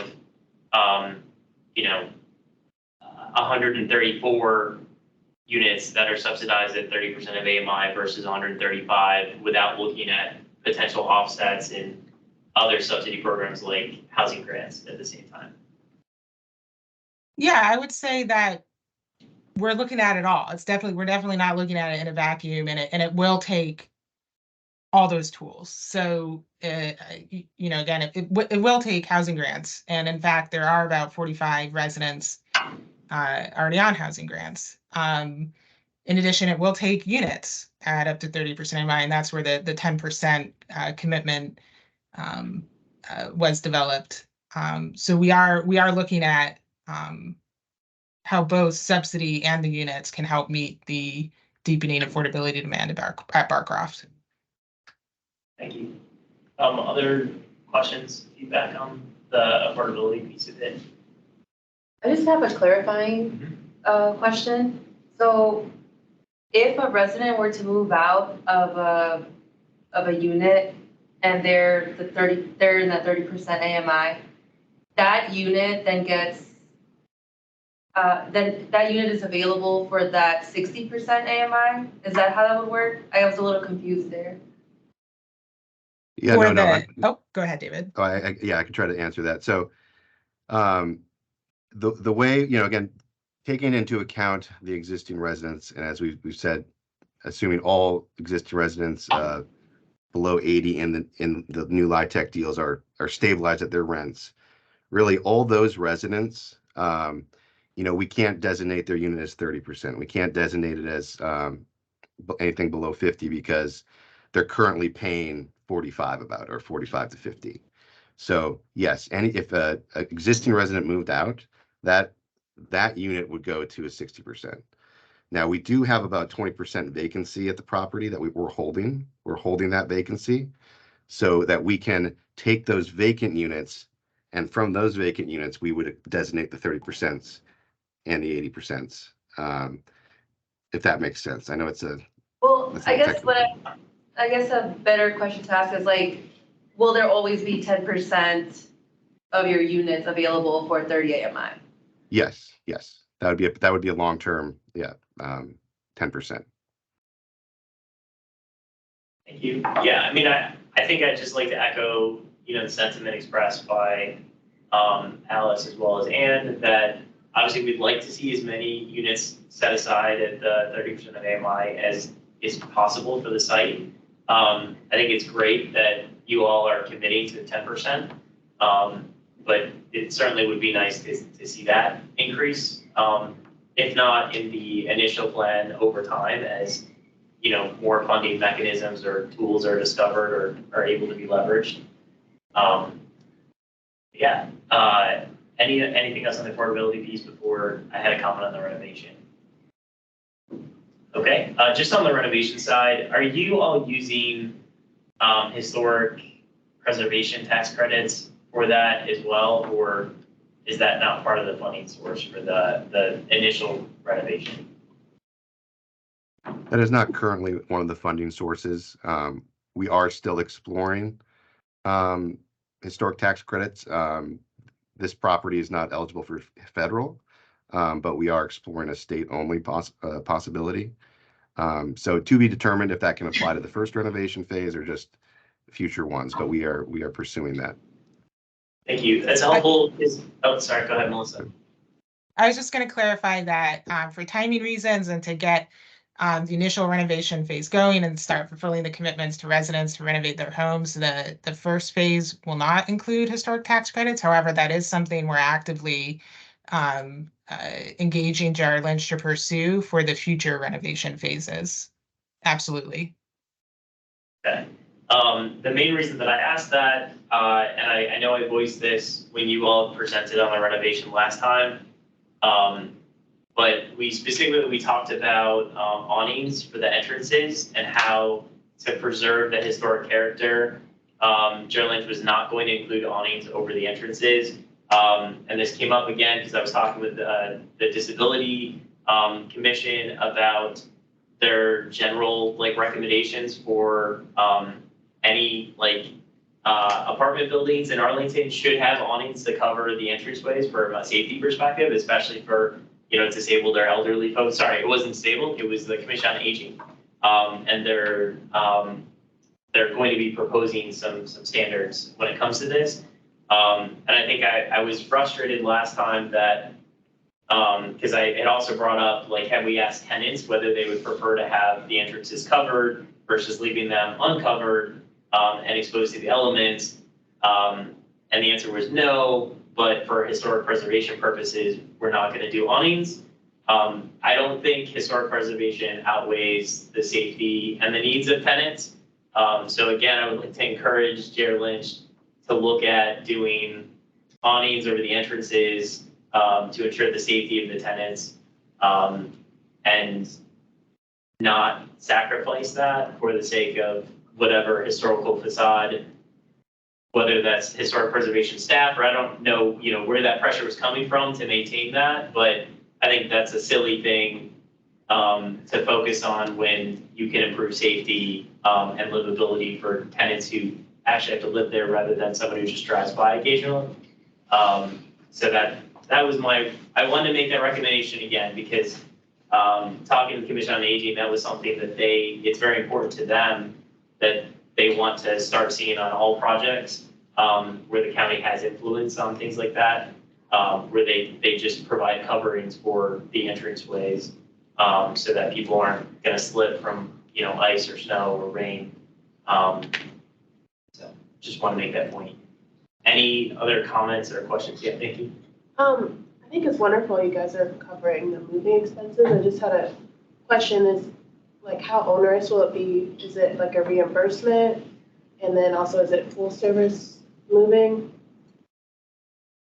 So again, we've engaged a relocation specialist who's we'll have a dedicated team for moving. I believe it's not I don't know if you mean by full service that pack up everything for them. I think it's just the moving service, but we have a team. We're gonna have a team there on site that will help them every step of the way. Like I said, we've already done assessments with the first phase to kind of gauge needs, and I think based on needs, we're committed to helping whatever needs to be done to ensure that that's a smooth transition to a temporary unit and back.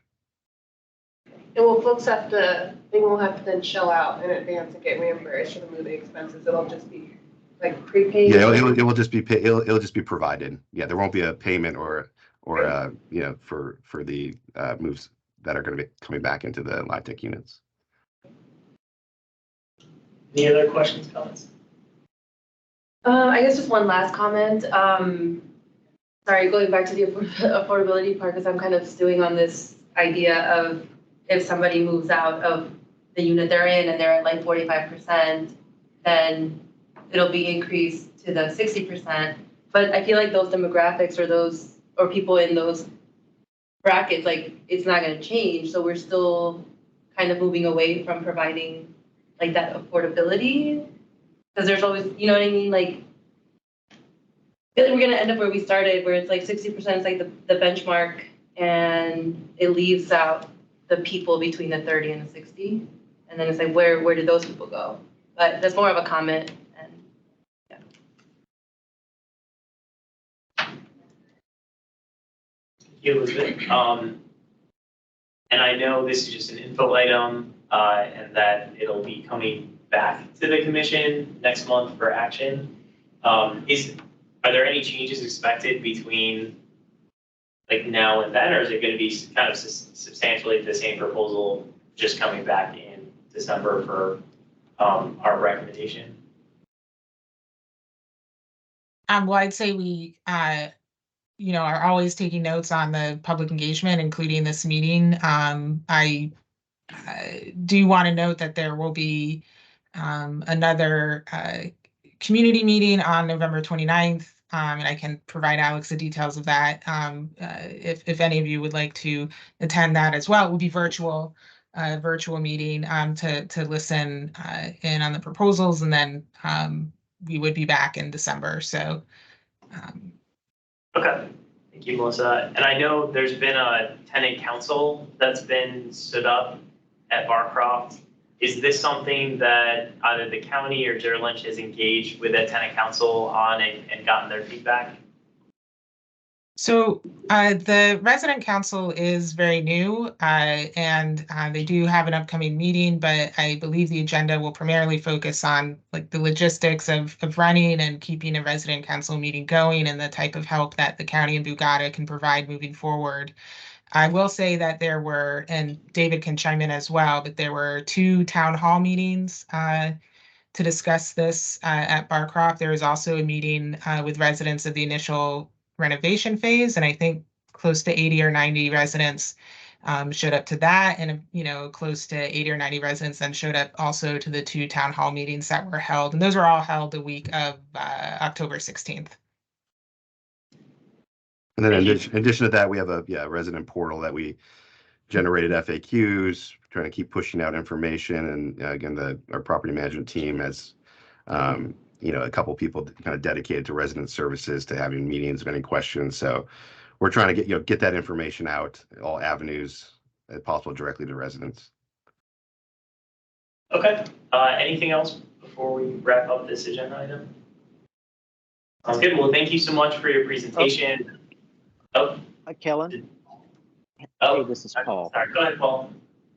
I'm sorry, just had a question or two.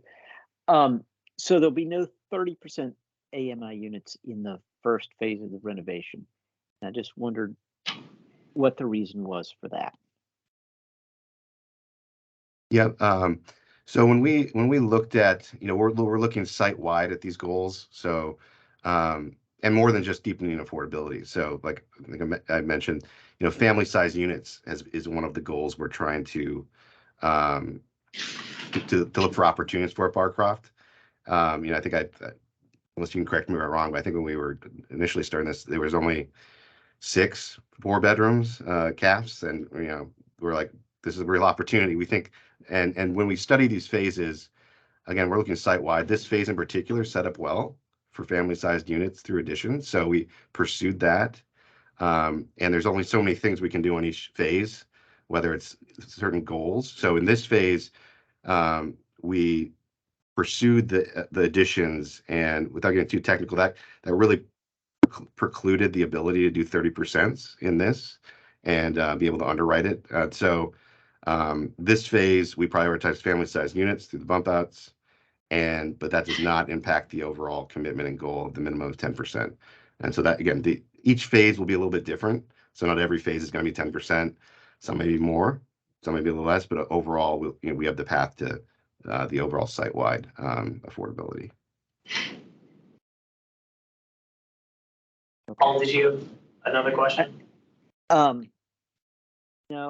I would just say that I think it's an extraordinary commitment y'all are making to commit 10%, even of the CAFs. As Melissa said, that's the biggest number of 30% AMI units anywhere. And given that these are going to be 4% and 9% projects, it's not a given at all that there would be 30% AMI units. So I think this is fantastic. So thank you. Echo that sentiment, and thank you again for presenting. And I will not be here next month, but I'm sure the rest of the commission looks forward to taking up this action in December. So our next agenda item is Hearing from Matt DeFronti, our liaison from the county board. Thanks, Kellen, and I'm glad I was able to be here. We just got briefed on some of this over the last week on Barcroft.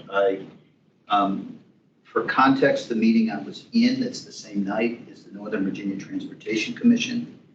We are having a massive problem funding Metro, and so I'm vice chair of that commission, and I will be chair next year. And so when I'm not worrying about housing at night, I worry about funding Metro, because Arlington does not work for most of our community if we do not have Metro, and the current governor is not inclined to provide some of the massive state surplus to fund Metro. So, Tuesday will have a massive impact on the leverage that we have with respect to the Metro conversations. I have not been to this commission in a couple of years. I have been liaison. I've been talking with Kellen.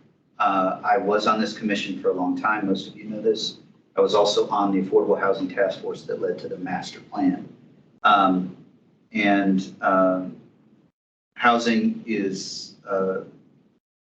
remains a critical priority to me. And when I was on this commission, the number 17.7, which is the percentage of units that we sought to make affordable in the Affordable Housing Master Plan, I constantly advocated and criticized the county board for not meeting 17.7%. Now, I think about it and I push. So for example, last year we increased the amount of ongoing AHIF by $800,000, which is not close to 25 million, which has been a longstanding goal, but it did not enable us to fund a position in the public defender's office to help us address some of the challenges we're having with diversion with respect to the jail, which I think is a self-evident priority for us to try and address.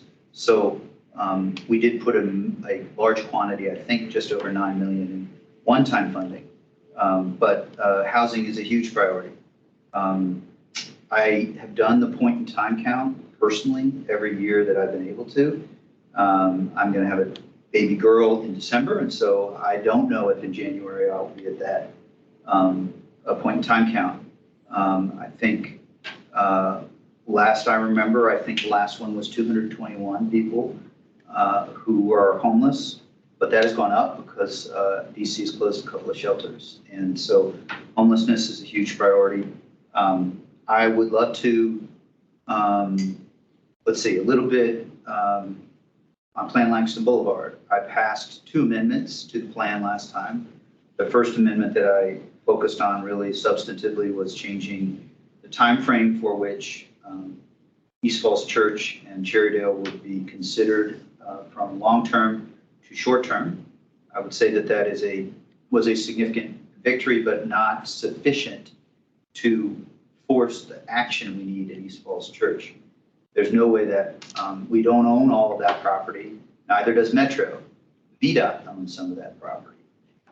VDOT in this administration may not be focused on transit-oriented development. So getting VDOT to sell us some of their land so that massive parking lot becomes a place where we can add density and affordable units will not be simple, but it will be something that I'll be focusing on. So the other amendment that I passed was specific to the Lee Art Center, and it was listening to a neighborhood that basically,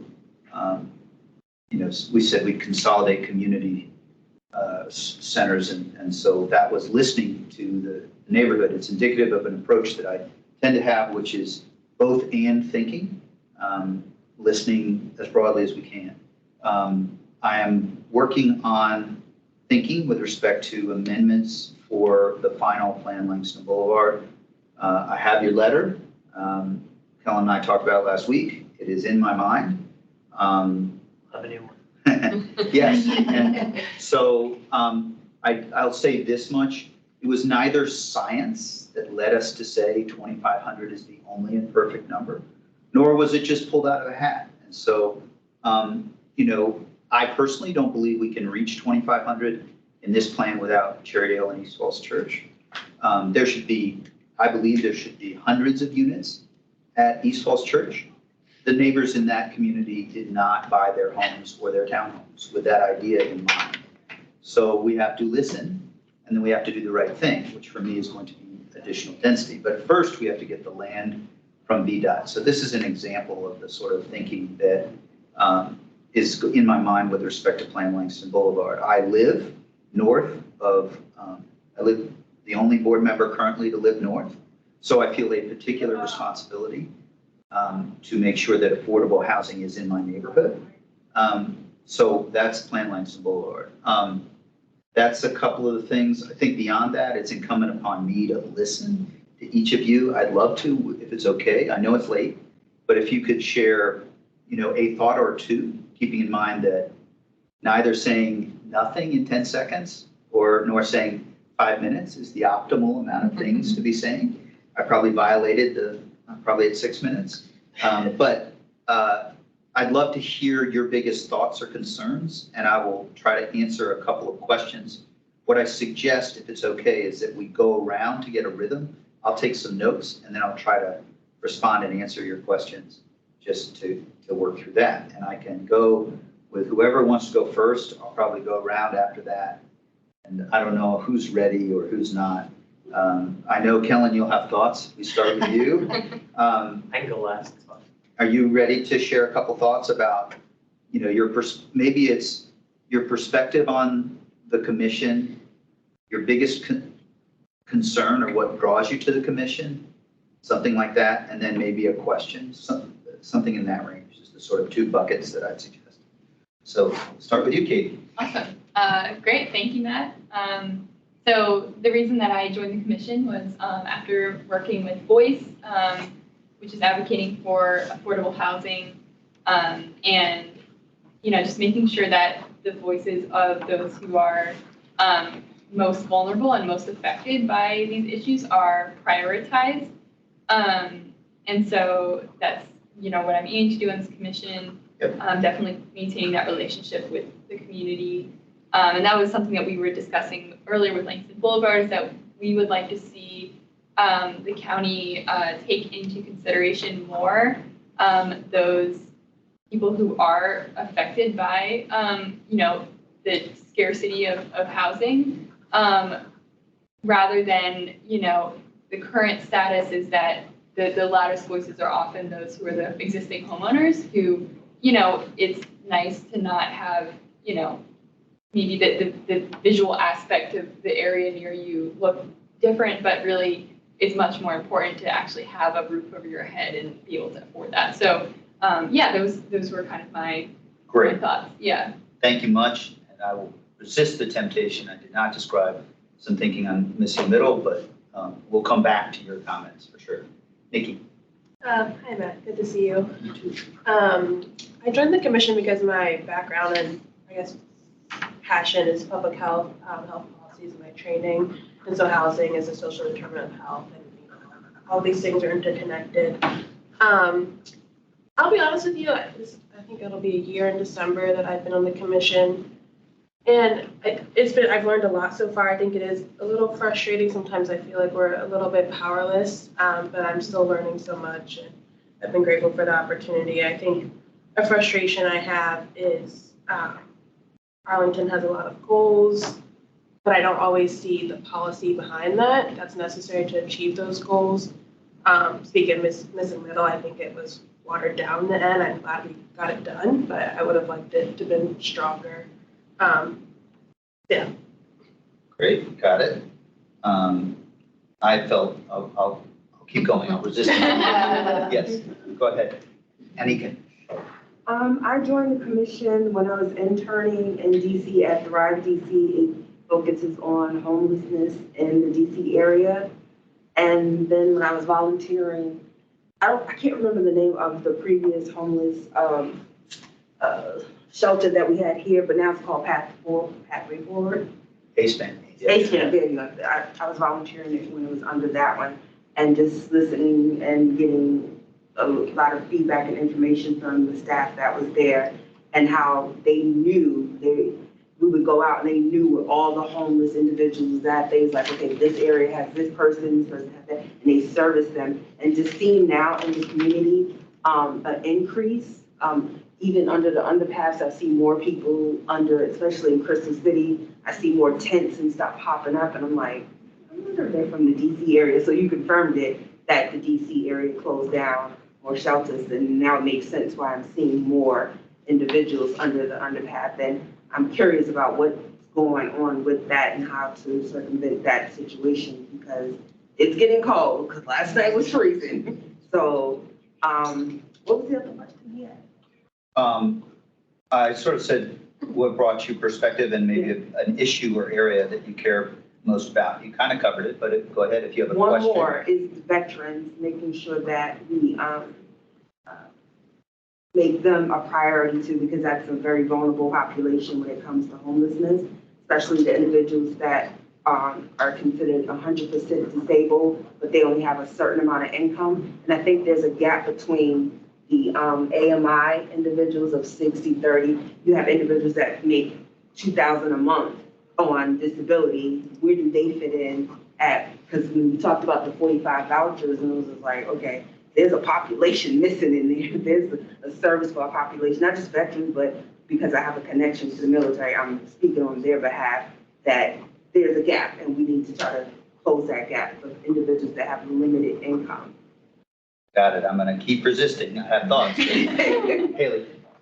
Hello, I'm Haley Norris. I work for ALPA. So I work for one of the affordable housing providers here in the county. So I hope to help, support the commission in efforts, particularly for things like Plan Langston Boulevard and other policy initiatives that help us more easily build affordable housing through increased density or through other tools that enable these to be possible and more financially feasible, because there's no units. And of course, more AHIP, as we all know. We talked about that a little bit earlier, that it's great to have these opportunities, but it is challenging if the money isn't there to help support that. So I know everyone's aware of that. No, it's fair. Hi. So I joined the commission because I actually went to one of the Missing Middle forums or town halls that were held targeted at underrepresented communities and trying to hear what they had to say. And a lot of the commentary was I feel like people were very unaware as to all the changes that were actually going to be happening with it. And listening to people in the community, I've made it a mission to become involved in different groups in the area. And so listening to, people that have been living here 20 plus years, I moved here in 2018. So I feel like, not that they have more seniority, but listening to their journey through Arlington, housing is a really big issue. And so I wanted to come and actually learn how Arlington handles that, what the processes are, and obviously representation. We need to make sure that, I don't want to say being a voice for people, because people have voices. It's just sometimes they're not heard. And being able to come to the table and have an input was important. I've only been to maybe 3 or 4 meetings, so I'm still fairly new. But one thing that I find really frustrating is that our hands are tied a lot of the times with state legislature, that we can't really, change or try to leverage when we're talking to developers. It's kind of this is what we're gonna do. We're just telling you that it's gonna happen. You can say what you need to, but at the end of the day, we're still gonna do what we need to do with affordable housing specifically. So that's kind of just one of my areas where I'm well, then what are we doing? But I do understand the value of it, because once, we've talked about it at the commission before, as themes keep coming up and coming up and coming up, it's kind of we're building our little case, and trying to push for changes, so. Got it. Yeah. There's a couple of chunk of things there, and I'll come back. Yes, Karen. So, yes, I don't know why I joined this commission, I'm just kidding. I was actually asked many, many times over the years, because I am the voice of home ownership. I do housing counseling for Latino Economic Development Center. I've been doing housing counseling since 1995, which which dates me. So I've seen the whole trajectory of being able to help people purchase homes to really, in the last 10 years, this is a nationwide problem. We're not going to be able to fix it. We have an inventory shortage and we have, interest rates that are just unaffordable for people. So I do what I can to help people purchase. And honestly, my day just involves helping people purchase affordable dwelling units in Arlington, Fairfax County, City of Alexandria, and Loudoun, and through different programs through Virginia Housing. So I do what I can to help people purchase, but there are just so many market forces that make it so difficult. And it would be great if there were more opportunities for homeownership in the county. And I don't know how that, we're doing this homeownership study, which is great, but I just don't know where the opportunities are going to come from to help more people purchase. Yep. Thank you. It's a reminder. I feel like I remember snippets of each of our phone conversations when everyone came, but I won't claim to remember every second of them, but I do remember some. Sarah. Hey, Matt. I think we've had multiple conversations about housing between us. Yep. Yeah, as like a long-term resident here, Arlington's home for me. And so just seeing how important housing is in this area, I think it's just it's like on that psychology thing, like the basic thing is housing, food and housing and shelter, one of those things.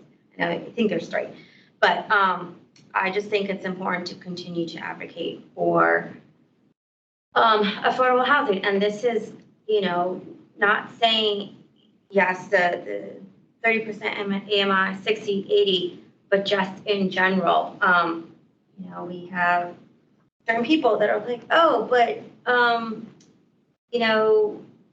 why can't you buy a home? And it's just like, there's interest rates, and your home that you bought for $82,000 is now $500,000 now, and and everything else is expensive.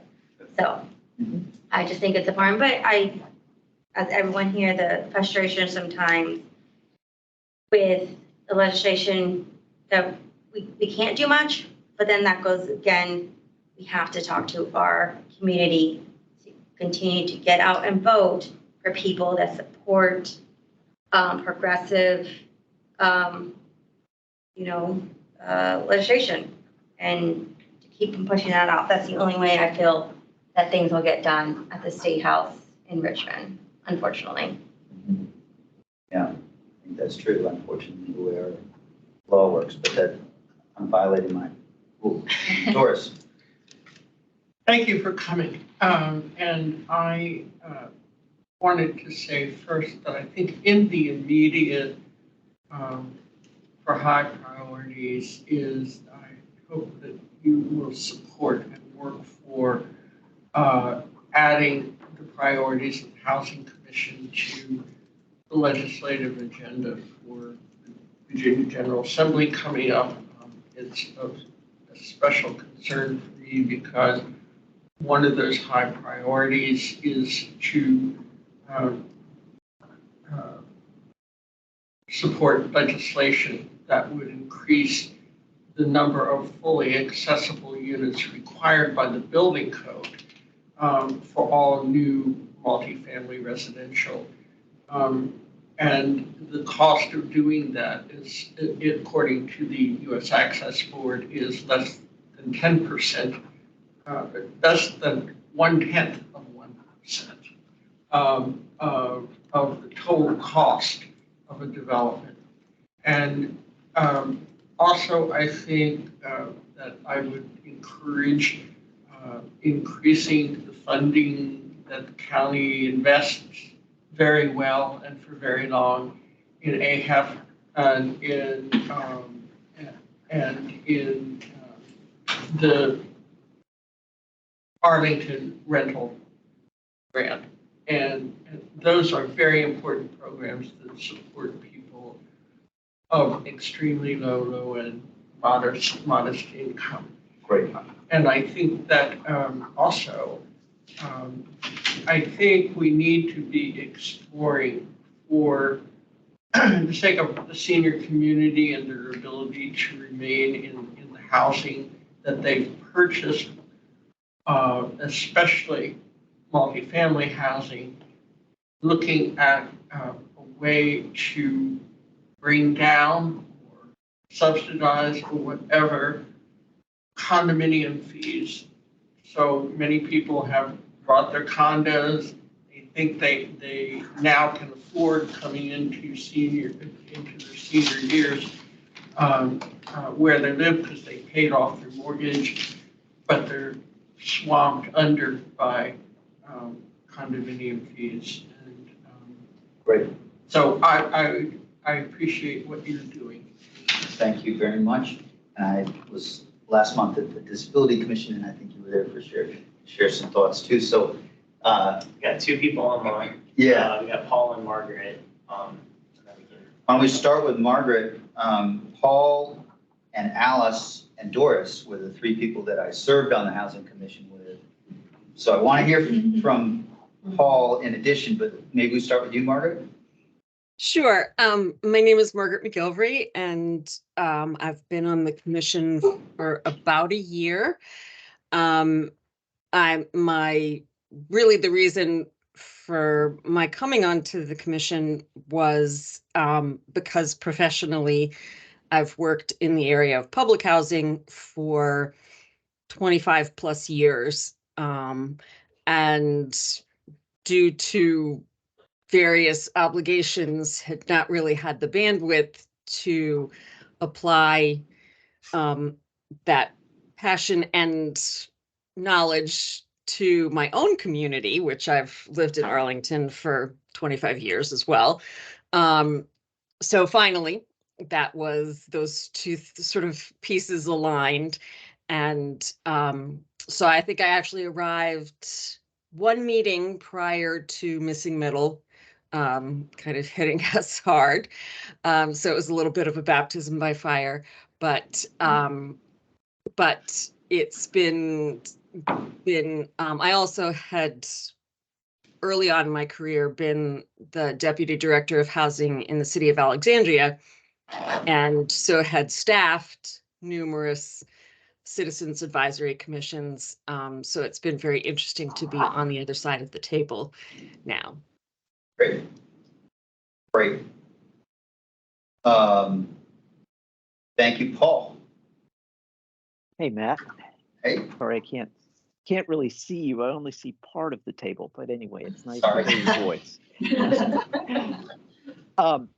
So I joined the Housing Commission just shy of 12 years ago.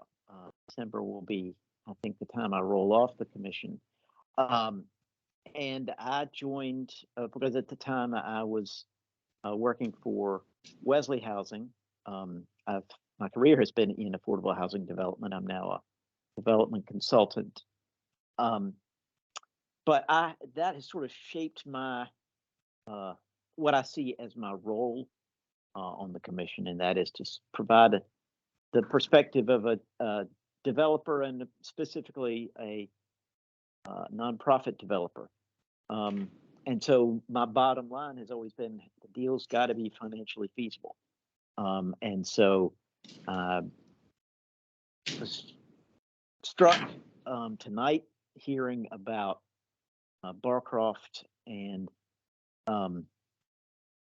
the extraordinary amount of money that the county has provided to the project, and the debt service and the long-term implications of that funding for the rest of the goals we have. For instance, I know that there's the Goodwill site is going through the land use process, and then there's the Melwood site, and there's Marbella, and all these projects lined up, great new construction projects in other parts of the county to provide new housing opportunities. And when they get done is a real question in my mind because of AHIF. It all comes down to AHIF.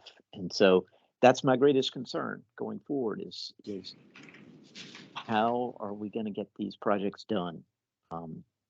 in a higher interest environment where there is greater demand to with good reason, to provide deeper affordability, provide more extensive renovation to ensure that the quality remains, and provide new opportunities.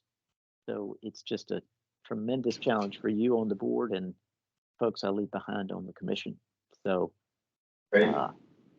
thanks. I'm glad you provided those thoughts. They're not all easy, but Kellen, did you want to share? So I joined the commission, having previously served on the Tenant Landlord Commission, and also in various civil rights and housing advocacy organizations in the county. And I was able to join right after seeing some of the power of the commission with the Serrano crisis, and how the commission, in a way that I'd never seen a commission in Arlington kind of do before, they forced action at the staff level, I would say at the board level, at a nonprofit affordable housing partner level, and I think they very deftly navigated bringing together all the right stakeholders to make things happen. Obviously, there were other groups very involved as well in that effort and contributed to that success. And I was one of the people who got to work on the Serrano subcommittee, joint subcommittee with the TLC, wrote the Serrano report, and was quite proud of that work we had done. And I think, so for me, it's seen firsthand that the commission, while on many issues we may feel powerless, on others we have made a big difference in the community. And I also think Arlington County has more power and ability to create change than sometimes our leaders like to admit. I think Barcroft is a great example of where the county was able to step in and do amazing good for our low-income residents.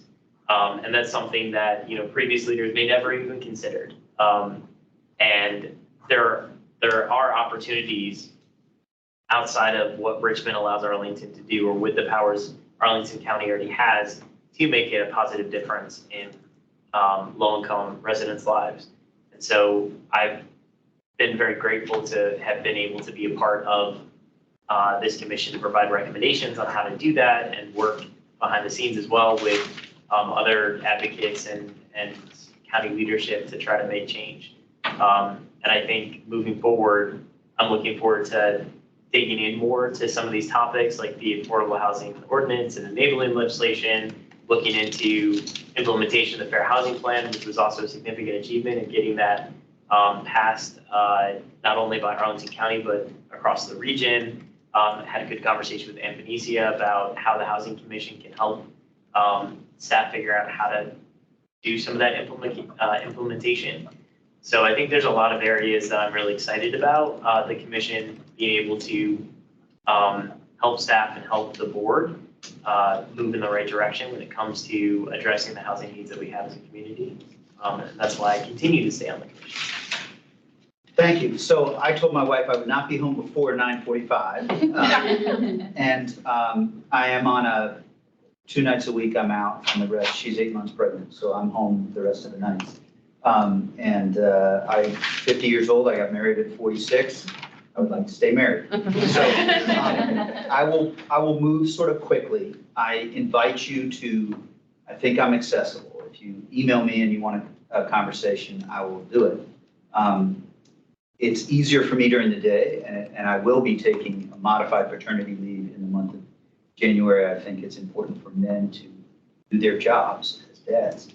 And I will be at the county board meetings, but for the month of January, I'm going to emotionally prioritize spending time with our new daughter. So I'll go quick, and it may mean that questions will have to come in follow-up.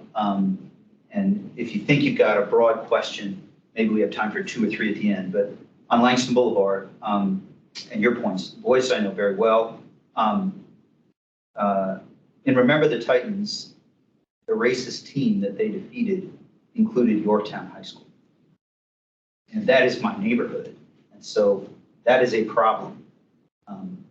If you don't acknowledge that history, I don't think I'm a bad person for living in that neighborhood. I do think that if I don't own some of that history, it's my responsibility to try and change the trajectory. I will say that if you took a parcel in my community and bought it, it would cost way more per unit to do that than in the west end of the Pike. And I want to help as many people as possible. I don't want to concentrate poverty. The history of the Chicago housing project, Henry Horner Homes, I don't know, most of you would know some of it. But we do not want 50% of the units at Barkoff to be 30% and below. End of story. That would not be good. Irrespective of, it's not about stereotyping. We don't want to only concentrate poverty. We do want to make more of a commitment to those most in need. So that impacts a little bit of my thinking on Langston Boulevard. Geographic dispersion of our caps is like a huge priority, but at the same time, it costs more to put, it depends on the part of Langston Boulevard, but it still costs more. And so I don't think that should change your advocacy. I just think it's a relevant thing to consider when folks are saying, I don't believe, I supported Elizabeth Warren for the presidency. She was fire and brimstone. She would not have beaten Donald Trump, in my opinion. That's a hard thing, but it's true. So that is a salient piece of we have to fight for justice and get what we can and leave space for people. To your point, I authored the amendment to take 7 and 8 plexes out. And I heard from Kellen. I heard from Mike. I heard from everybody who was upset with me. I heard from Alice. I heard from one of her friends who looked me in the eye and basically was saying, you must vote the way I tell you. I don't really take too kindly, but we passed it. And I'll tell you that Montgomery is still thinking about it. And most people haven't passed zoning reform that says you do not have a constitutional right to a single family immense lot. And so I don't say it passionately because I disagree, but I ask you to consider that I felt my responsibility was to pass missing middle and then keep it. Because not keeping it this year and next year would have been a problem. And so that's a little bit of my perspective on missing middle. Social determinants of health, it's such an important thing. Powerlessness, I think I felt that when I was on the commission, and I don't discount that. When I was on the commission, there were 3 or 4 more housing finance experts, and I did not and do not understand housing finance. The LIHTC, the 4 and 9%, Melissa is great at it, and Benicia is great at it. Paul knows it, but it's hard, some of it. And so the commission felt differently than it does today. I'm glad for the changes. It's just, there was a structure, and most of the time I didn't feel I knew enough to say anything in the first year that I was on the commission. So all I'm saying is keep giving it a chance. There are power things like the Serrano that happen. And, Eric and Kellen and everybody made me do it, but I also held board meetings where I brought up people to say, this is unacceptable. And so we did some good things there, and they weren't listened to. My wife was not in the deep part of the pandemic. I was in those buildings.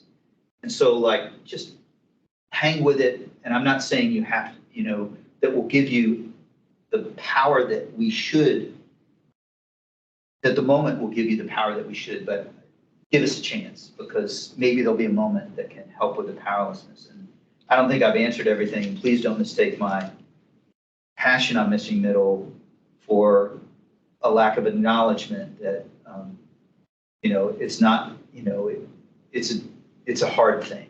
And I wasn't thrilled about, I knew the costs, but I wasn't thrilled about, I knew that there were costs in addition to benefits in my mind for that amendment. And I was never for a second going to walk away from our commitment to passing it. People who said, let's think about it for 10 years. At the end, those advocates became disgruntled. They were a caricature.